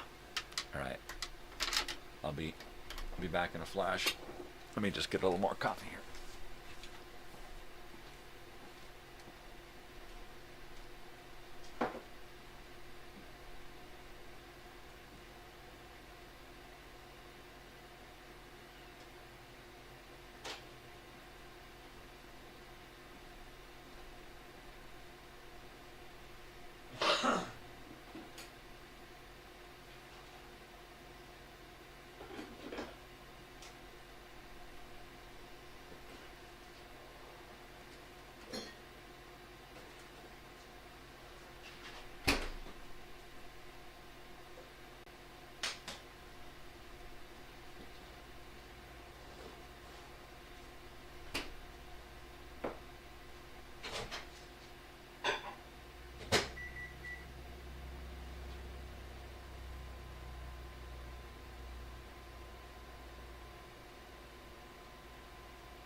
Alright, what happened? Anything happen? No. Not a damn thing. Yeah. There's like 8 comments. Oh my gosh! What did he do that for? I'm not gonna watch anymore. This guy's spooky. No, really. Nothing's going on, huh? I'll bet.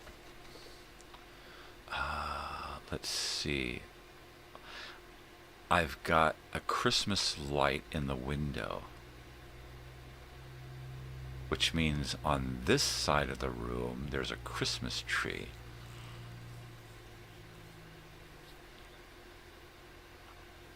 At some point in the next week, I believe I pull that Christmas tree into the picture for the week. I believe so. If I'm here next week, the Christmas tree will be.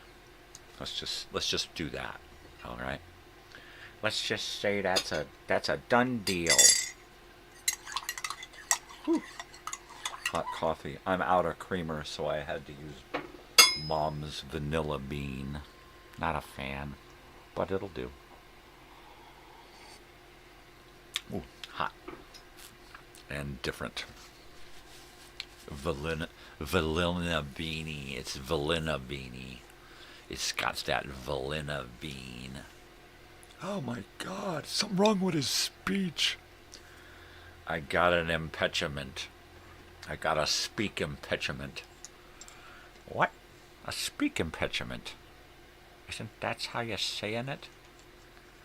Yeah, buddy. Oh, yeah, buddy. Ooh, I just drank. Let me have a... Ooh. Ah. Ah. That self is drinking tea and eating edibles.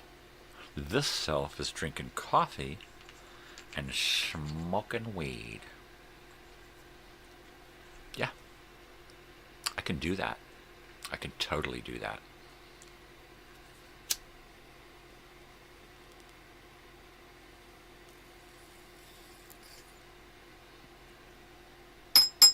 I got a speak impediment.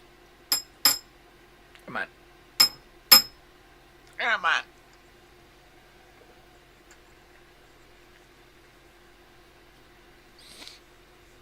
This is actually where I had originally planned to do my show from.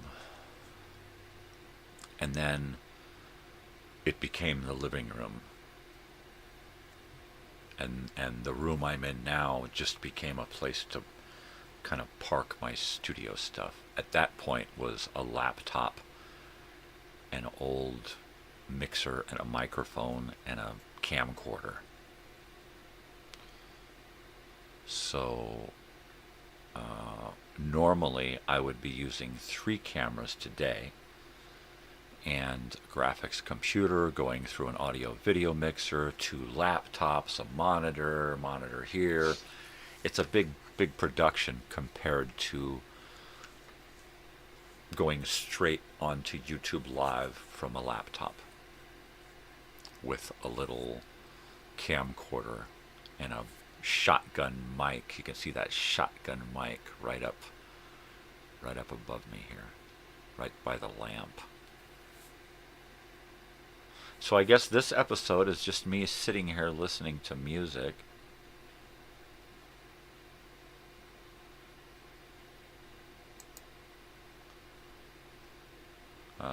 No speak impediments. Turning the record over.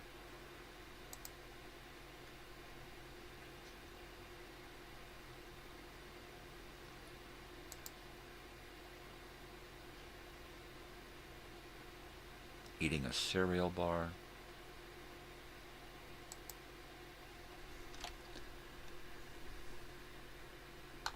Still listening to music.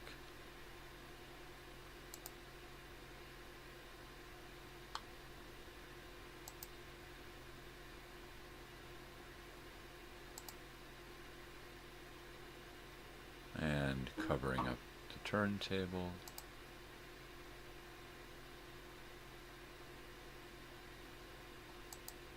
Turning off the room.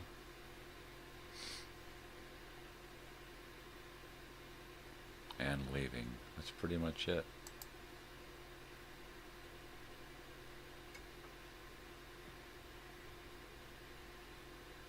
And then I believe my laptop is just off screen so that as I walk out I can just hit the button. Well, we got a few more minutes here. I guess I'm just going to say that, hey, here I am, that I will be back. I'll be back. As you can count on it, I will come back as the governor here in California. I will come back and pump you up. Don't think about it now and forget about it later. Yeah, for sure. Yeah, absolutely, baby. That's what it's all about.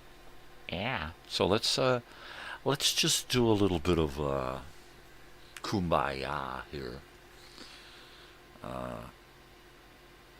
Yeah, I can't believe it's been like almost a year of doing this shit. And how it started so rudimentarily, right? So rudimentarily. I don't. How the fuck do you say that? Pretty basic. It was pretty basic. Look, we went through 3 episodes and I didn't say a fucking word except for, thanks, Charles. That was it. That was all. That was all I said. And I don't think I was even allowed to say that. I think my plan was to do like a whole week not saying anything and just get used to being on camera. And knowing full well that when I started talking, I'd probably start venting about that current situation that I was in. So, probably a wise decision not to speak those first episodes. And that was it. That was what my channel consisted of. Live and an occasional video. I had just started making videos. A documentary about me. Hi, they call me Mike. Some reel-to-reel audio videos of my father's stuff. Just basic stuff, concert videos, some shorts. Yeah, and then I started to just get deeper and deeper into it. And now look, this whole room here is devoted to this show. That room there is like my main set for the big stuff, where I'm just going to do everything here from now on. And then if I've got a guest, then we sit over there on the couch and we go long shot. And yeah, baby, fucking awesome. So I don't know. Am I going to go in a full another year? Who knows? Am I going to be alive that long? Who knows? I know that I'm just going to keep going in whatever direction the direction takes me, right?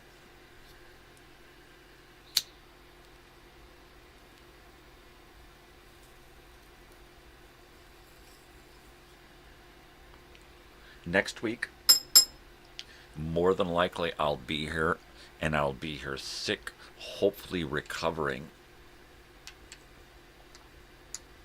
And if so, we will be taking a look back at more of Season 1 and perhaps some of Season 2 and kind of take a look and see what that's all about. See what it's all about. Wow. Hey. Take it easy, Joey. Thanks for hanging out, brother. I will be talking to you at some point. Be sure to send me more photos. That's pretty cool. Beach photos, right? Go from one beach to the other beach, from the western beach to the eastern. You watch the sunrise over here, and then later you watch the sunset over here, right? And you get them both over the ocean. Do it. Do it. Just do it. Just do it. You just got to do it. Just do it. All right? Just do it. All right. Totally. Just do it. You're not going to do nothing. Just do it. Just do it. Do it. All right? Yeah, baby. Yeah, baby. You too, Jake the Snake. Have a good one, dudes. And your friend Milton down there in Florida. Have too. Have fun too. Milton, or what was it? Geraldo? Or what was his name? Your friend down there in Florida? Jameson? No, it was Guthrie. That was it. No, Cuthbert. No, Cuthbert. It was Crawley. His name was Crowley. No, Cratchit. Crockett. That's it. No, I don't remember his name. I think it was something like Fiorentino? No, Valentonio. Yeah. Something. It was something. It sounded like something. That's it. All right, I am out of here, people. I want you all to take care of yourselves out there and take care of the people around you too, right? Because that's important. All right.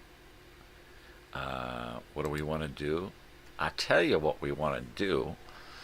We want to go out into the world and spread peace and love and kindness and not bullshit, right?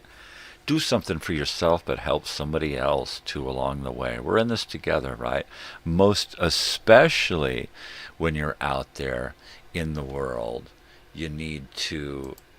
no, we don't want that. We don't want that. That's the open. We got to go back. We got to go to the... There it is. All right. So, once again, you know what to do, people. Take care of each other. That's it. Simple as that. You know, it shouldn't be very complicated. You know, do it. Just do it. Spread peace and love, people. That's all you got to do. That's all it takes. Smile. Smile at somebody. Say, hey, how you doing? I'm going to smile at you. But do like I do. Most especially, stay weird. Because if you ain't weird, ain't nobody going to do it for you. You got to be weird, man. You got to pump yourself up with the weirdness. All right. Take it easy, people. Peace. Love you all. Thanks for hanging around this last year. I'll be back. With or without teeth, I'll be back. All right. Love you guys. Bye.